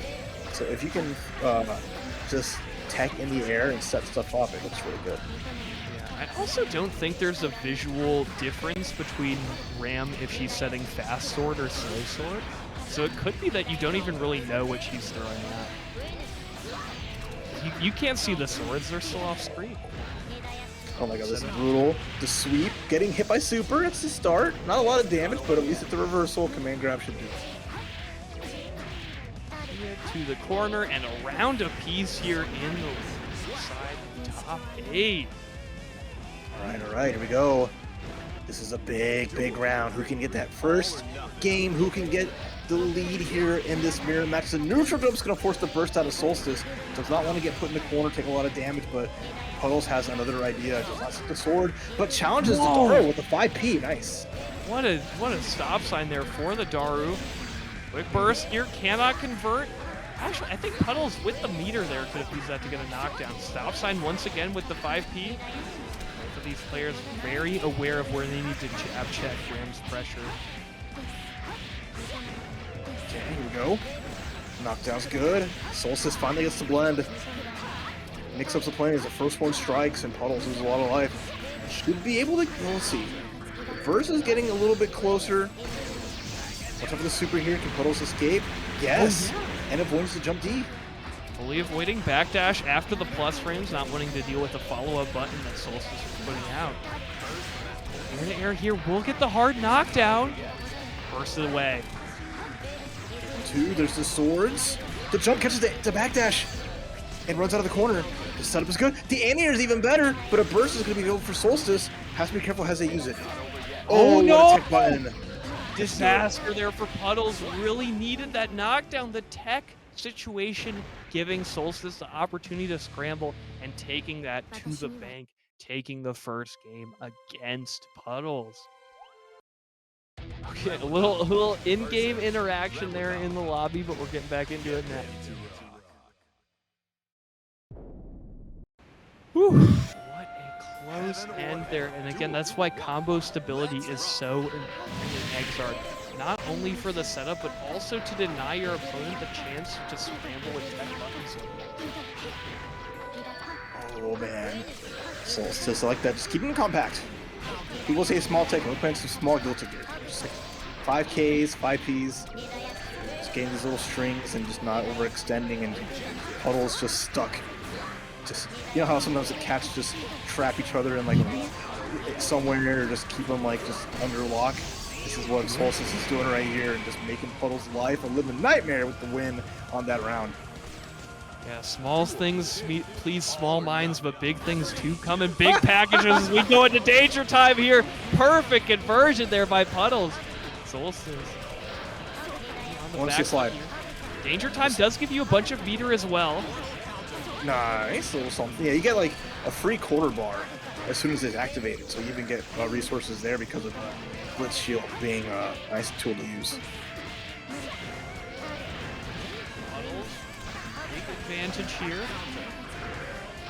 More attack away is also going to hurt Solstice's ability to gain meter this week, so we'll have a bit of a meter penalty for the next couple of seconds.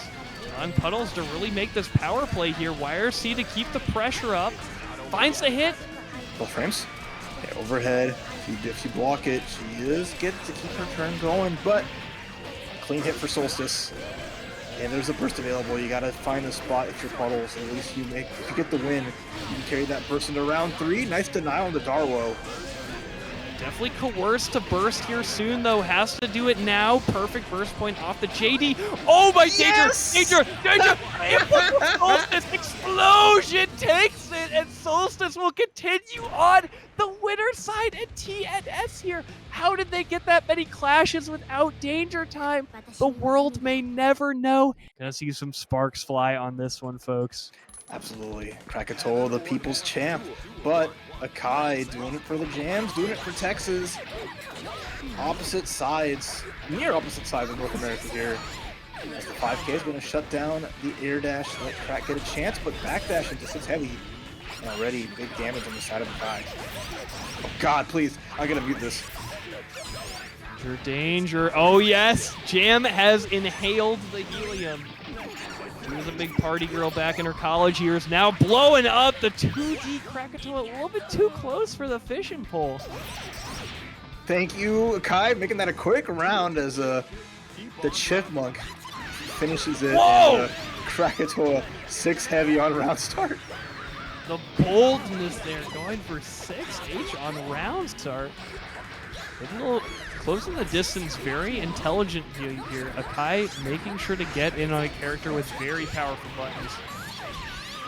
Okay, big damage. Hammer time too. Nice situation here for Krackatoa. Has all the room in the world and a second dose of helium here, but luckily Akai is not going to take a hit this time. Goodness. Okay, good knockdown here. Gonna get the max card overhead. Really threatening a lot of damage, especially now that we're carded up on Ryujin as well. Go back to the corner. Oh! What was that interaction? So fast there. How did Akai find the back? Alright, tough spot here, but Andy 2D. Interesting, going my way, works on light characters. But the wake up super, is it gonna hit? That's a wrap, Jack. We're sending it sky high. Oh, sure. Oh no! What did you? This super sucks, but Akai is too good anyway. Gonna take this first game. We saw a really interesting interaction there. Faust can't throw items until the one on screen goes away. So because the donut there was there, Krackatoa couldn't do item Oki until someone ate it. So he had to backdash to eat it and then go back in. Heaven or hell. Duel. One. All right, here we go. Kai with that first little game, but the knockdown. Little homie's gonna make sure that Kai doesn't get any more pressure with the whiff 2D. Fighting it in, able to keep this aggression going. Akai very well positioned here, 2 cards and meter and building risk. Krackatoa will soon perish. The burst, though, I think keeping Akai from doing the max damage. A little bit worried as to how they were going to keep the burst safe. Nice empty low there. Okay. Almost had a little bit of extension. It goes for the RC off the low. The bomb, you didn't see it. It's off screen, out of sight, out of mind. The big blow up as Krackatoa set that up super well. You gotta be really aware to keep track of where these items went again. The huge 6H round start by Krackatoa. Half-life already gone. It's a lick. Pressure here, but yeah, the little guy will allow Akai to tech out of the corner there, keeping the pressure up. Look at that. Look at all the awareness that Krackatoa has. Landing different anti-airs. I mean, 2K a really strong win, especially against like I think like Jam. Just having multi-hits, being able to stop most of the air dashes, and ooh, gets hit though. All the life lost. Nice up. Yeah, gonna be pretty low on meter for a while though. Akai plenty of bar in the bank to spend, but just getting chipped away by all these items. Oh, unblockable, but you know what time it is. It's time to drill to pierce the jam. Is again just if you let Faust tech in the air, tech drill. You see Akai trying to react to it or at least preempt it sometimes, where they would put a early 6P, recognizing that it was a tech situation, but you know you're not gonna be ready every time. And that delay that J2K gives to Faust momentum can be really important. Kind of throwing people's tech buttons timing off, so it's a great kind of opportunity there from Krackatoa to do something crazy. All right, Akai counter hit, that's huge. There's no burst here, but doesn't get the combo. Faust hits the ground and is gonna get a big box of donuts as a reward. Yeah, there was risk built there, so Akai definitely could have chipped away a lot of Krakatoa's life bar, but the back throw incident is coming in. Bomb set.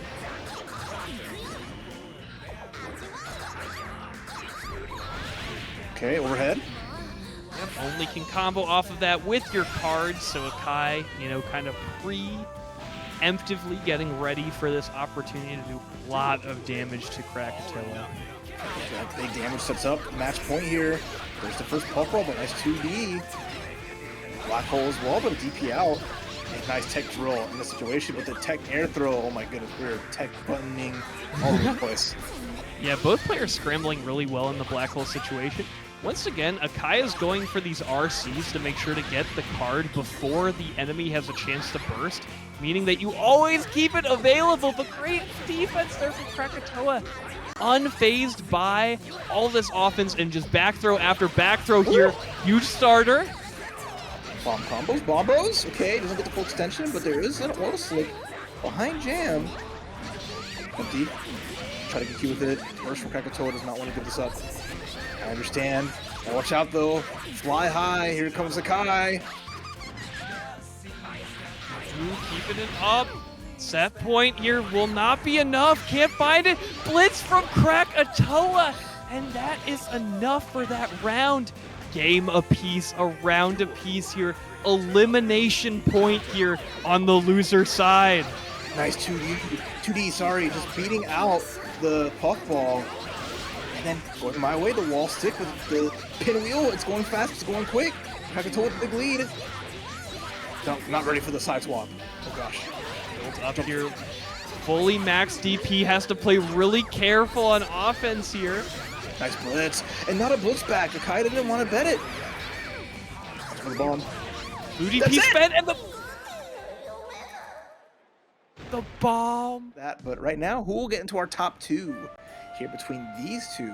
As we'll have Millia from Yousagi's side bringing out the secondary character, wants him a little more mobile to go up against the one and only Dizzy from RTW.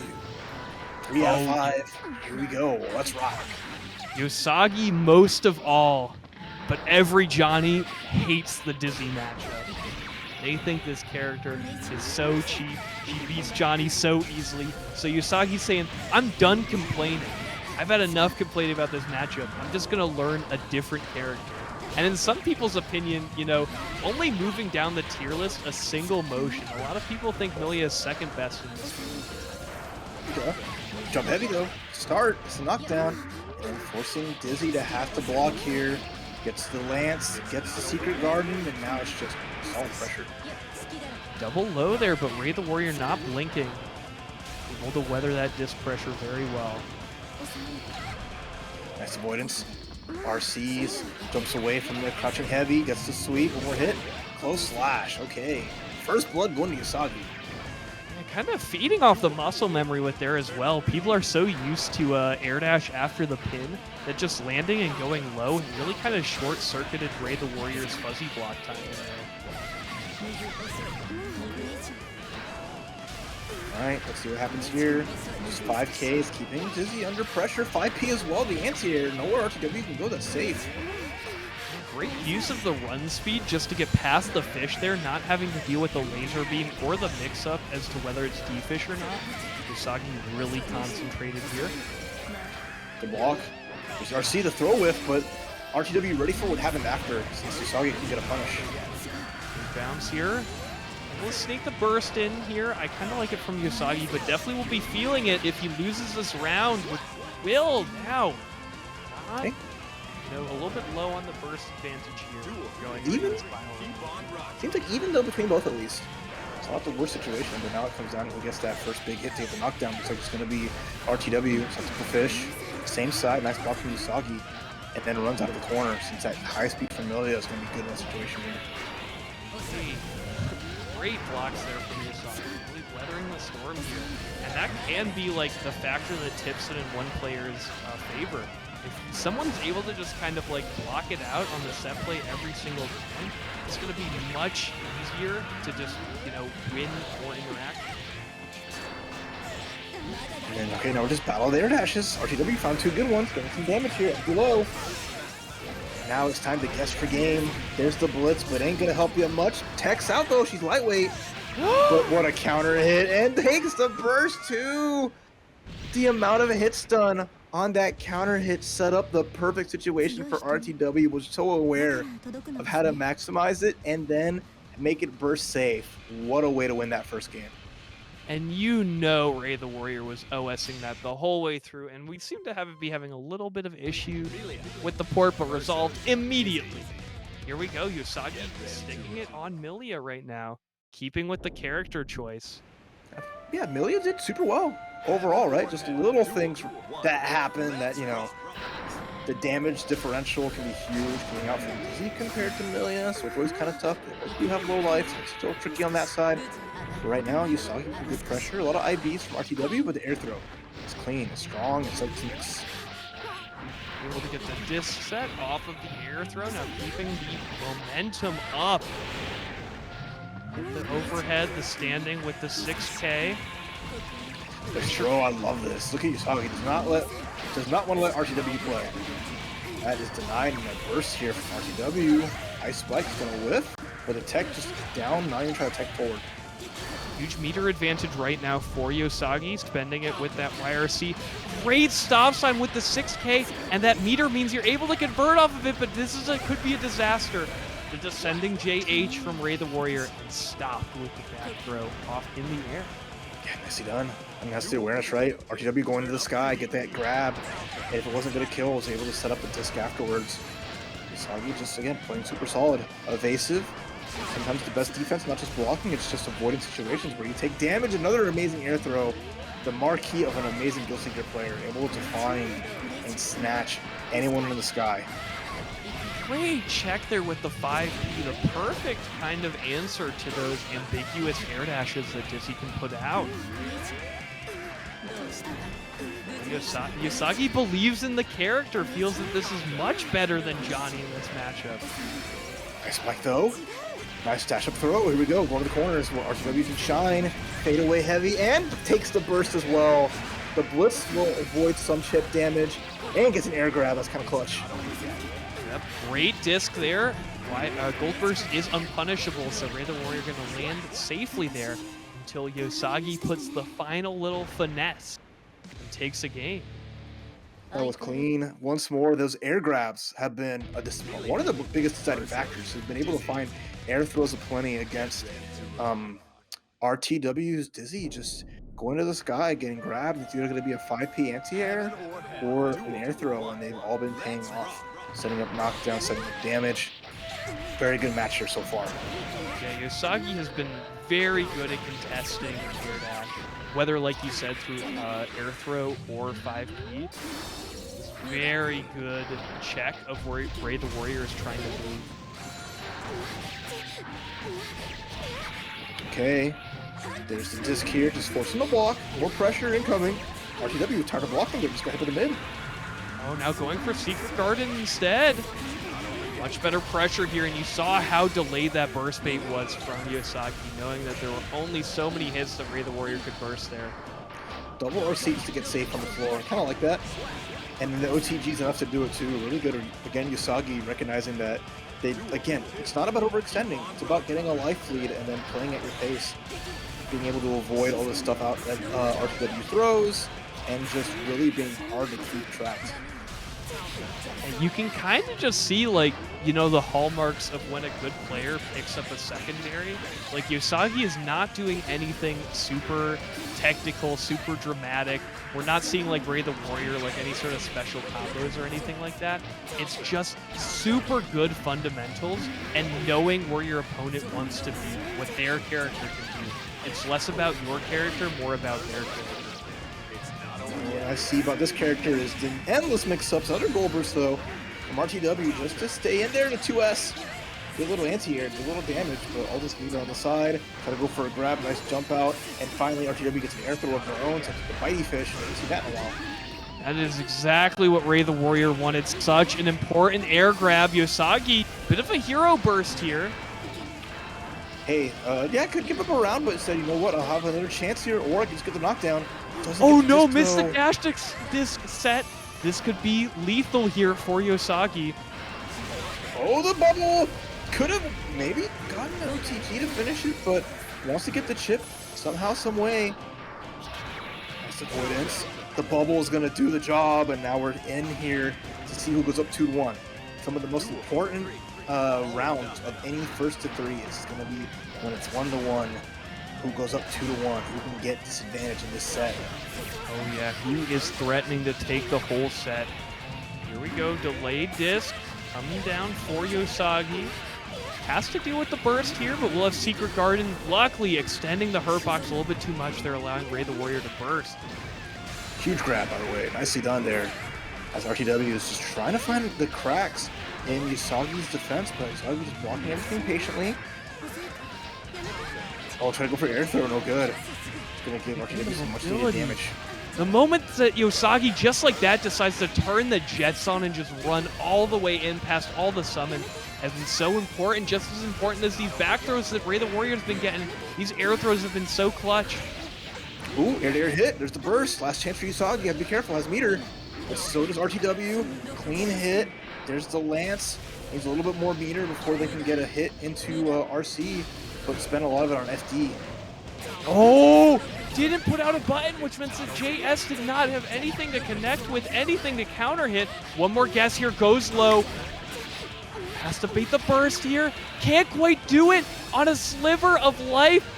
Ray the Warrior has to deal with that situation that we saw so many times in the end there, where Yousagi is way above Ray the Warrior, threatening to come down with a button to fast fall, to just any sort of air stall. And the way that Ray the Warrior had to beat it different times every time. Air to air, 2S, 6P. So many ways that these RPSs can work out. No, absolutely. I mean, we've seen a couple times of winning it with the air-to-air, like jump K into jump D and all the damage that comes with it. Since isn't that a character that gets knocked down from her air combos, but she can definitely get huge damage from it either way. Big throw, RTW in a huge lead here. The bite fish setting up great pressure, and this midstream lockdown is so good. Yeah. The threat here, Yousagi very low on life, and the bubble stop sign really makes it so it's hard for Yousagi to close the distance. Absolutely. Again, just having that there, that's just a thing that Dizzy can pop at her leisure and get so much damage from. But the disconfirm is really good from Yousagi, getting some great damage with the knockdown to Secret Garden. And then we're just going to put on more pressure. The spin, no good. What an air throw from RTW. In the corner you go, and now this is going to be scary. Yeah, Fish saving Dizzy from the pin there, allowing Ray the Warrior to find the air throw, keeping the pressure up. Look at the risk right now. You cannot get opened up. Combo off the corner, the counter throw, but you get too much damage off of it. Resetting the pressure over and over again. Double RC, overhead, anti-air. All right then. Goes low. The mirror is going to stop the Bad Moon, and this is the match point for RTW. 1 round away, 1 throw away. Has everything in the kitchen sink. Nice tech. They both have the same idea. Just block, but she's still plus. Slowing it down. Finds the throw. Knew that Yousagi was waiting for like one more hit, one opportunity to gold burst.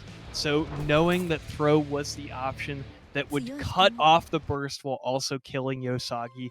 Great, champion level awareness. Makes me happy to see, but right now it's Canada versus Solstice. Gonna be Krackatoa with the Faust going up against Solstice with their amazing Ramlethal, but it's gonna get the burst out. No, Solstice just happy to take the damage, gets the chop. Yeah, threatening with the fish pull right here. And as you've seen, the chop gives a ton of meter to Faust. So Krackatoa choosing to go with it as much as you can just to threaten with that meter. Look at this range. Look how well Krackatoa is playing at that range. Just ducks well under the fireworks. 4th of July may be over, but we still got some tricks up our sleeves. Hammer counter hit, ouch! And the little big homie still there. Okay, just crawling away, keeping this pressure up so knowing that you can't move too far forward. But the blitz is such a good option. So smart. Watch out for the bomb bag! Oh my god. High-lows, making him guess. How can he finish this combo? The oil slick to make it impossible. Good idea. Nice. Keeping it short. Spin away. And keeping this dust combo going, knowing that Krackatoa can't burst out. Here, Krackatoa, have your burst back, but it's my round. Big win there for Solstice. Yeah, Krackatoa had so much control over it, but just a couple unfortunate sequencings, and then that was it. Little Big Homie couldn't really make anything happen, just kind of betrayed. They trade Krackatoa. Nice.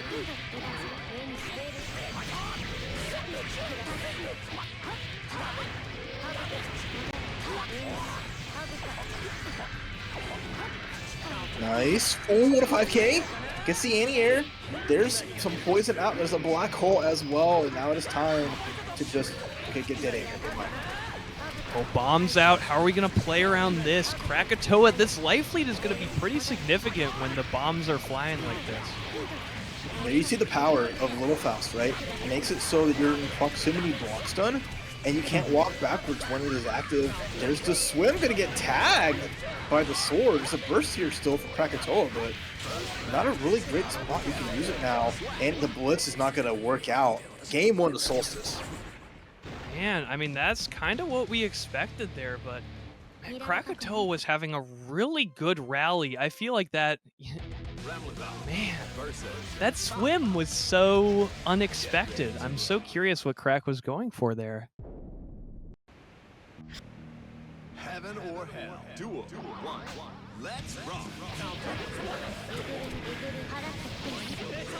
Okay, blasting off, hammer set here. Into the stars, Krackatoa has taken his own jump pad. Right. What we're seeing right now, the pull in, and again, check the meter here. Boom! Almost a full 25 for Krackatoa for finding that fishing rod. Jump head, battle of jump heavies. Solstice finds a small hit. We saw the comeback last time. Gonna go for a small extension. Mini Faust making a little weird, but Krackatoa happy to just get extra damage. And looking like a clean round. Well done. Krackatoa locking in here, not even needing to bend any of the bar that he so quickly earned. Set up with the swords, just walking Crack to the corner, and the Dara whiff punish. All right. Gets the dust. Here we go. Gonna maximize this damage. Gonna set up some more pressure here. Faust with... Krackatoa will find some answers, but unfortunately gets slid on, which adds a huge chunk of damage here. Solstice just happy to take this to the bank. Not really a hope for Krackatoa this life lead. So, decline. Perfect there for Solstice, and now a final little chance for Krackatoa to make something happen. Oh, couldn't wait. Solstice, a good chunk of chip damage here. 6p, there's the springboard. Able to just, you know, it's not going to do anything here, and it's going to make Krackatoa have to wait before you can throw out an item. Darlow, okay, point of pressure against IDs, but Darlow confirm connects. Corner we go, keeping it burst safe. Once again, Solstice, big life lead, and the final chance here, Krackatoa spending that burst. Saw the counter hit on item toss there, and I think Solstice is going to take that all the way to the bank. Trying to build up that meter for the Guts Crush. Will not get it. One final mix of full charge the Blitz. Krackatoa knows! Already spent the bar. No way to avoid the chip damage. Krackatoa going to bite the dust there. Dark times. The light has come, but unfortunately so did Johnny. Yeah, you know, Ramlethal and Bedmen, the big victims of the early XRD patch culture. Definitely, you know, but the patch is settled, folks. No more complaining. You're going to play your Karmi Ramlethal and you're going to like it. Just like Yousagi's excited to get this coin off of the counter, hit 6k. All right, already. Rocket size available. The snipe off of the wall, and Solstice, you know, that's the hard part. You want to avoid being on the ground against Johnny sometimes, but anytime that gunshot comes out, you're not going to FD at a time. Oh, great counter hit there into the Air P Finer once again. Able to get this nice board combo. Threatening with this YRC, coming down with the JD. Okay, super. Gonna get the big beam and just push Johnny away. Good chunk of damage. Ramlethal, one of those rare characters having a lot of overdrives, right? Has an invincible one, has the one that does like the chip damage in the corner, and then the last one is just the big beam that can work, but doesn't matter. Yousagi finds a hit, cleans up. Yeah, definitely a big life deficit for Solstice to have to push there. So definitely the Hellfire super helped it a lot, but Yousagi just in the driver's seat there. All right, let's see what we got here. More pressure. RC just to summon the sword. Sword's kind of far away though, so yeah, has to resummon it and give up space. Yousagi taking advantage of that, and level 2 right now. Yeah, after throwing coin in defense, it finally connects there. Yousagi now at level 2, very threatening. Expecting the poster, the overhead. Yep. And 5p, got an anti-air, wall stick, and here we go. Good round here for Solstice. Gonna go for a lot of bursts now for Yousagi, especially if they go for super to close out, and yeah, it's gonna be full burst. Once again, though, look at the resources of this. You take the guaranteed round, but give Yousagi back basically the whole burst bar. So now has the opportunity to get out of the first combo Solstice puts you in. Here we go again. Very important round here. Finds the air dash. Burst from Yousagi, but there's usually a lot of guaranteed burst points to get Ramlethal that you want to use. So we'll see. Youusagi's just kind of waiting for that chance and actually just burst out. Interesting. Going for the gambler's decision instead, saying, I don't want any defense, just give me 100 meters. Nice part about Gold Burst, though, is not really a counter burst penalty, so you can get that back pretty quickly afterwards, and nice confirm from Yousagi. Same side, great blocks from Solstice, so ready for the Divine Blade RC. Push in the quarter right now, threatened here. Yousagi gonna have this burst back fast enough, but getting hit makes sure that the F Shiki does not connect. Alright, spacing game is here. Yousagi into a spot. Gets a trade. We're clashing here. Anti-air is blocked as well, but level 2 is on deck from Yousagi. Almost has a burst. Gets caught backdashing. Is actually going to lose from there. The chase down from Solstice. So perfect. So well done. And the 1-up in the first of 3. Yeah, a little bit of scared there, hoping to get out of it with the backdash, but Solstice with excellent rundown there, making sure that Yousagi cannot escape. Heaven or hell. Duel. One. And there is no escape here. Tough draw so far, but Solstice continuing to be on a tear here after winning the loser semis and now 1-up in losers finals. Close last year, and so much of this has been Solstice kind of struggling to deal with corner Johnny's throw coin on defense. Yousagi has gotten so much kind of like positioning back in center screen just based on that. Alright, there we go. Gets the low, nice 2k, so just more damage. Level 2 gets the pickup as well, I like that. Continuing on, not gonna do anything too crazy, just the RC into the mix-up. Solstice blocks it out, tries to take their turn if they get one chance. Yeah, you see Yousagi bursting immediately, knowing that we don't want to make that a possibility. Oh, may have lost level 2 there. Let's see the next time Yousagi... Oh no, missed his YRC input! Turns out, Yousagi did have the level. There we go, level 2, popping her off the ground and taking that round. Yeah, no problem. So now here we go, Yousagi. See if they can close this out. Tie things up 1-1. Already the pressure with the crouching heavy, and now just more offense as Solstice finds opportunity, blocks the dust. No free damage for you, friend. Keeping the corner now. No burst available for Yousagi to get out. Retreating off the mix, kind of expecting a wake-up super there, but we see it now. Not able to catch quite there, but not going to take too much damage in response. 1-2. There's a setup here. Gonna need one more clean hit to close this out. It's gonna be the J. It's gonna connect. Ramlethal put her hands up to catch the blade. Doesn't quite work, and a chunk of damage with the side swap happen. Yousagi waiting a chance. It's a whip punish. The throw's good, and here we go. It's the beginning of the end. Huge whiff here, but we're out of money now. But the one knockdown is all we need. Never mind. We still have 1 point of this. There we go, gets the sequence, gets the burst out from Solstice.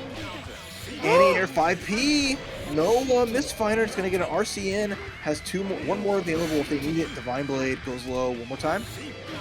Yep, one more, oh, but did not press another button after it, but the instant overhead, enough there for Yousagi.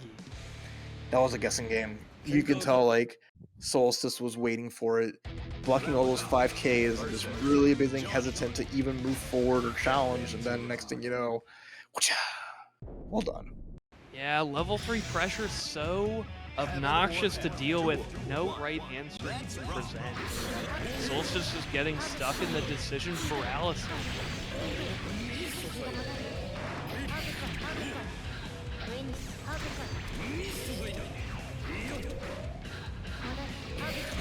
Alright, back and forth is looking good here, but Solstice building a lot of meter from those early sequences, was able to burst on reaction, or RC on reaction to the burst. And now, yeah, so you see a lot of people hold burst, try to get a gold burst, or just wait for like burst points, because it's very susceptible to getting RC'd on. And clean round from Solstice. Just needs one more good hit here. Just the bullet's gonna punish it, no problem. Yeah, and you know, good kind of game feel there from Solstice, figuring that Yousagi would burst early. And if you have that RC, you can make sure that even if Yousagi takes a guaranteed burst point, you can still punish it. Okay. There's the pressure counter hit with a trade. Okay, no problem. And a punish on the Daro. If you IB it, an easy punish, the 5K leading to a lot, and catches the backdash. No escape. Oh no! Not Or quite not. spacing that you wanted there on the coin. I guess there is escape. No issues here. Dash forward, RC. Waiting for a chance to avoid these big buttons. Kill the ball, no problem. Great awareness there from Yousagi, just kind of walking back and forth until opportunity to kill the sword. Should take it here. Yeah. All right, does so indeed. Great awareness there. These two going back and forth right now. Yousagi early advantage here. That level big to get when you do. All right, here we go. Up heavy, hits the mark. Full combo here from Yousagi, coast to corner. Looking extra good here. There's a burst on Solstice. You saw Solstice try to 6P. The JH is a little bit too deep. Spot now. Solstice gets out the corner here. Really needs to find that one hit to get the corner combo and get some stuff. Can't continue trading against Yousagi like this, but Yousagi with the RC air throw messes up the timing on Solstice's grab. Gets the low, and the burst might be ineffectual here. And Solstice running out of chances. Yeah, keeping it really burst safe there. Now pressuring with the Bacchus YRC. Burst still available for Solstice. Are we going to try and see a gold burst here? 6K. Bursted immediately there. That would have been death. Great sword control there from Yousagi. Every single time. Killing it very efficiently with very low recovery moves. Making sure that Solstice can't just like start pressure with that sword mechanic for free. And of course, at the end of it, the punt comes through. The kick for the extra point. Yousagi, no problem there, fielding it, and now Solstice on their last legs. Can't take a single more game loss, or else Yousagi gets to grand finals. Trading with the coin, unfortunate. Level 2 on the side of Yousagi, and no problem there. Oh no, couldn't get the level even after the drop, but now it's going to get guaranteed level 3, unburstable. This is a big starter for Solstice. 2, here we go, nice combo as you mentioned. And then again, we're going high, nice block of instant overhead. There's the kick, the punk's no good that time. So the 5K is gonna be good, yeah, challenging the sword set almost immediately. Level guaranteed, can't quite get level 3, didn't get the momentum, but that should be more than enough. Treasure hunt for the burgers. Delicious, takeout. Yeah. Hey, gotta get a snack after all this hard work you're putting in, but now we're on the way. Taking losers finals, getting guaranteed top 2, and getting a run back, but try to run under Ramlethal those jump buttons. A little too belligerent. Yeah, auto-correcting so many times there. Really hard for Yousagi to get a clean run under. YRC baiting with the OS there. Very easy bait to get. Expecting Solstice to try and burst. Such a big starter.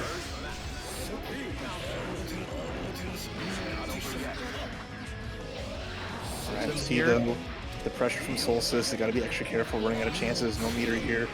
Was able to FD the last chance, but now the burst is all that's standing in the way of Yousagi finishing this off. You do the instant overhead, but a big mash there from Solstice. Gets the quarter swap as well. Forcing the burst there from Yousagi. The laser beam will take it though.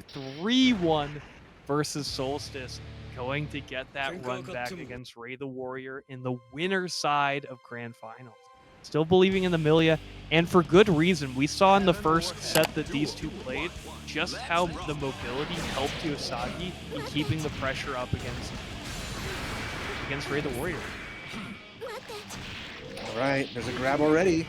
And then there's the burst too. Yeah, tough spot here. Yousagi now running out of not much of anything, so just gonna have to probably just try to get as much burst back as possible by defending well, but you know, can only block against grabs for so long. Oh yeah, blocking against grabs is actually very unadvisable as Ray the Warrior takes this against Yousagi, making this looking a little weak. And the other thing is that, you know, Yousagi just played Johnny. May have a little bit of that memory in the hands right now. All right, let's see what this situation does here. RTW just feeling extra good. The double roll gets a grab. Interesting. The slowdown on that made it kind of, you know, made it awkward. But hey, a hit's a hit.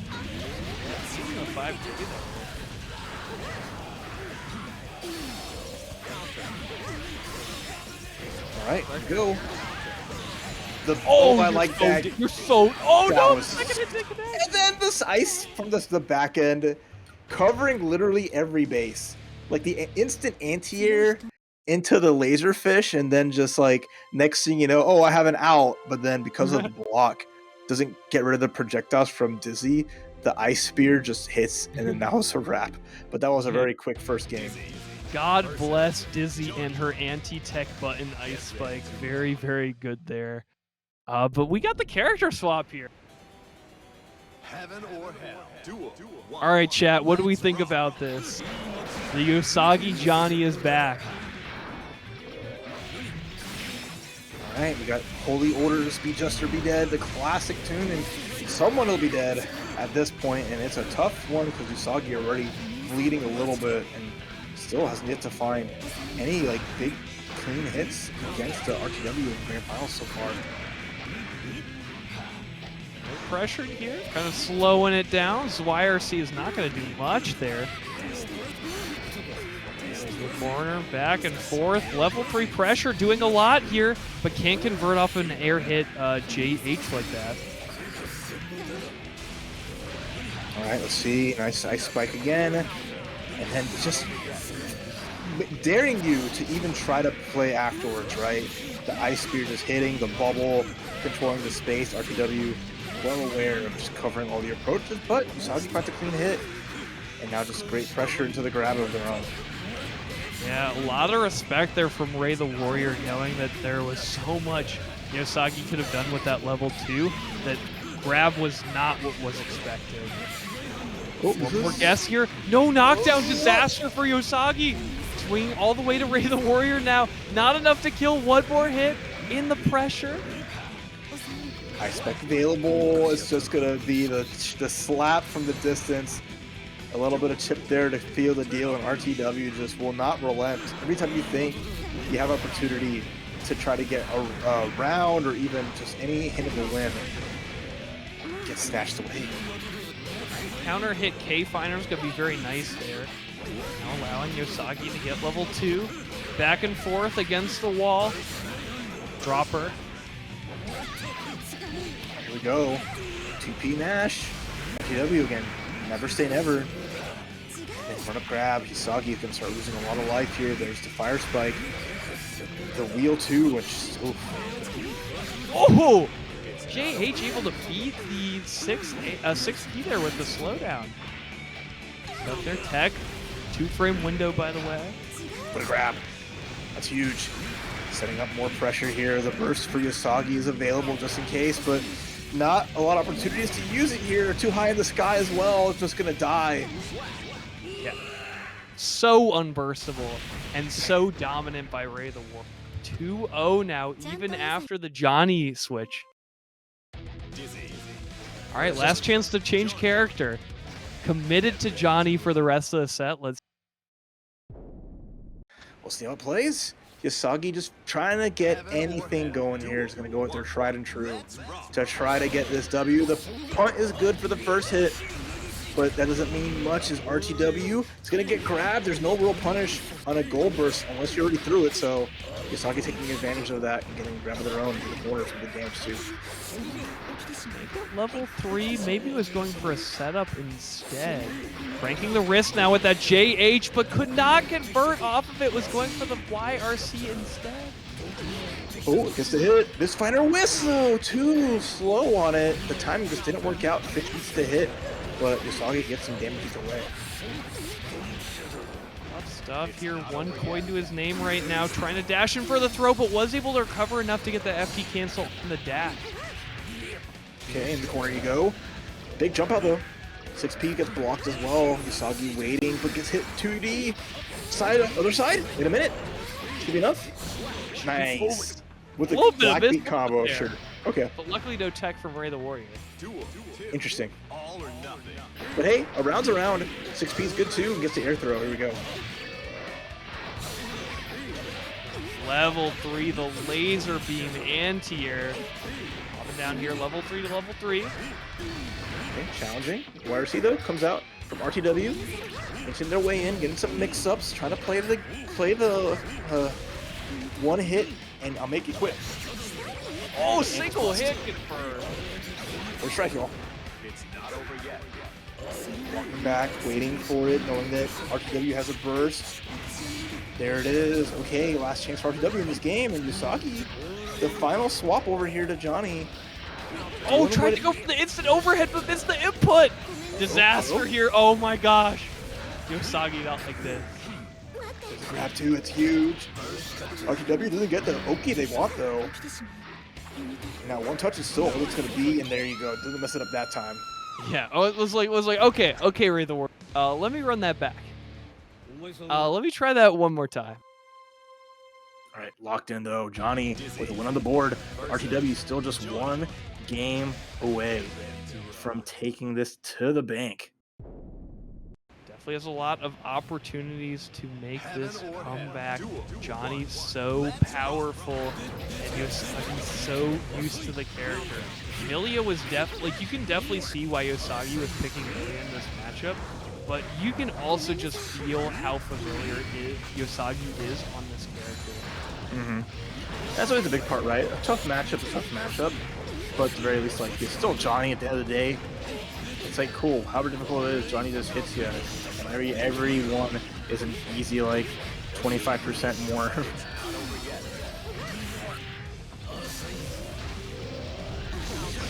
Oh, great counterplay to that D-fish there. That one does parry any sort of hit you throw at it. So Yousagi kind of threading the needle in the movement there to stay away from it. Oh, the blitz gets thrown. I like that. If it was closer on the blitz, RTW would have get vacuumed in. But waited their turn before going in there. Lead is slightly in Usagi's side, but any little bit of chip. Oh, wow. Goes right over the low misfiner. Hitboxes? What are those? We don't know. We don't got them. Something interesting happening there. Yousagi is broke and now also deceased. Going into this potential final round here. Tournament point for Ray the Warrior.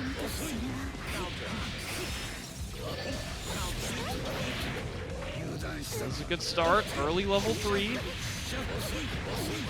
Excellent confirm here for Yousagi as well.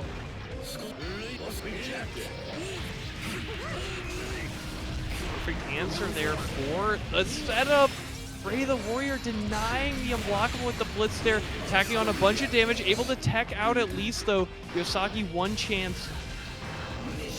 Oh no! The throw! Big time! Into the ice spike, making a block. There's the burst, it doesn't matter. And with that, RTW lights it up, gets the win, stays in the winner's side all the way through, taking it over Yousagi, your TNS champion for Guilty Gear Xrd, the big dub.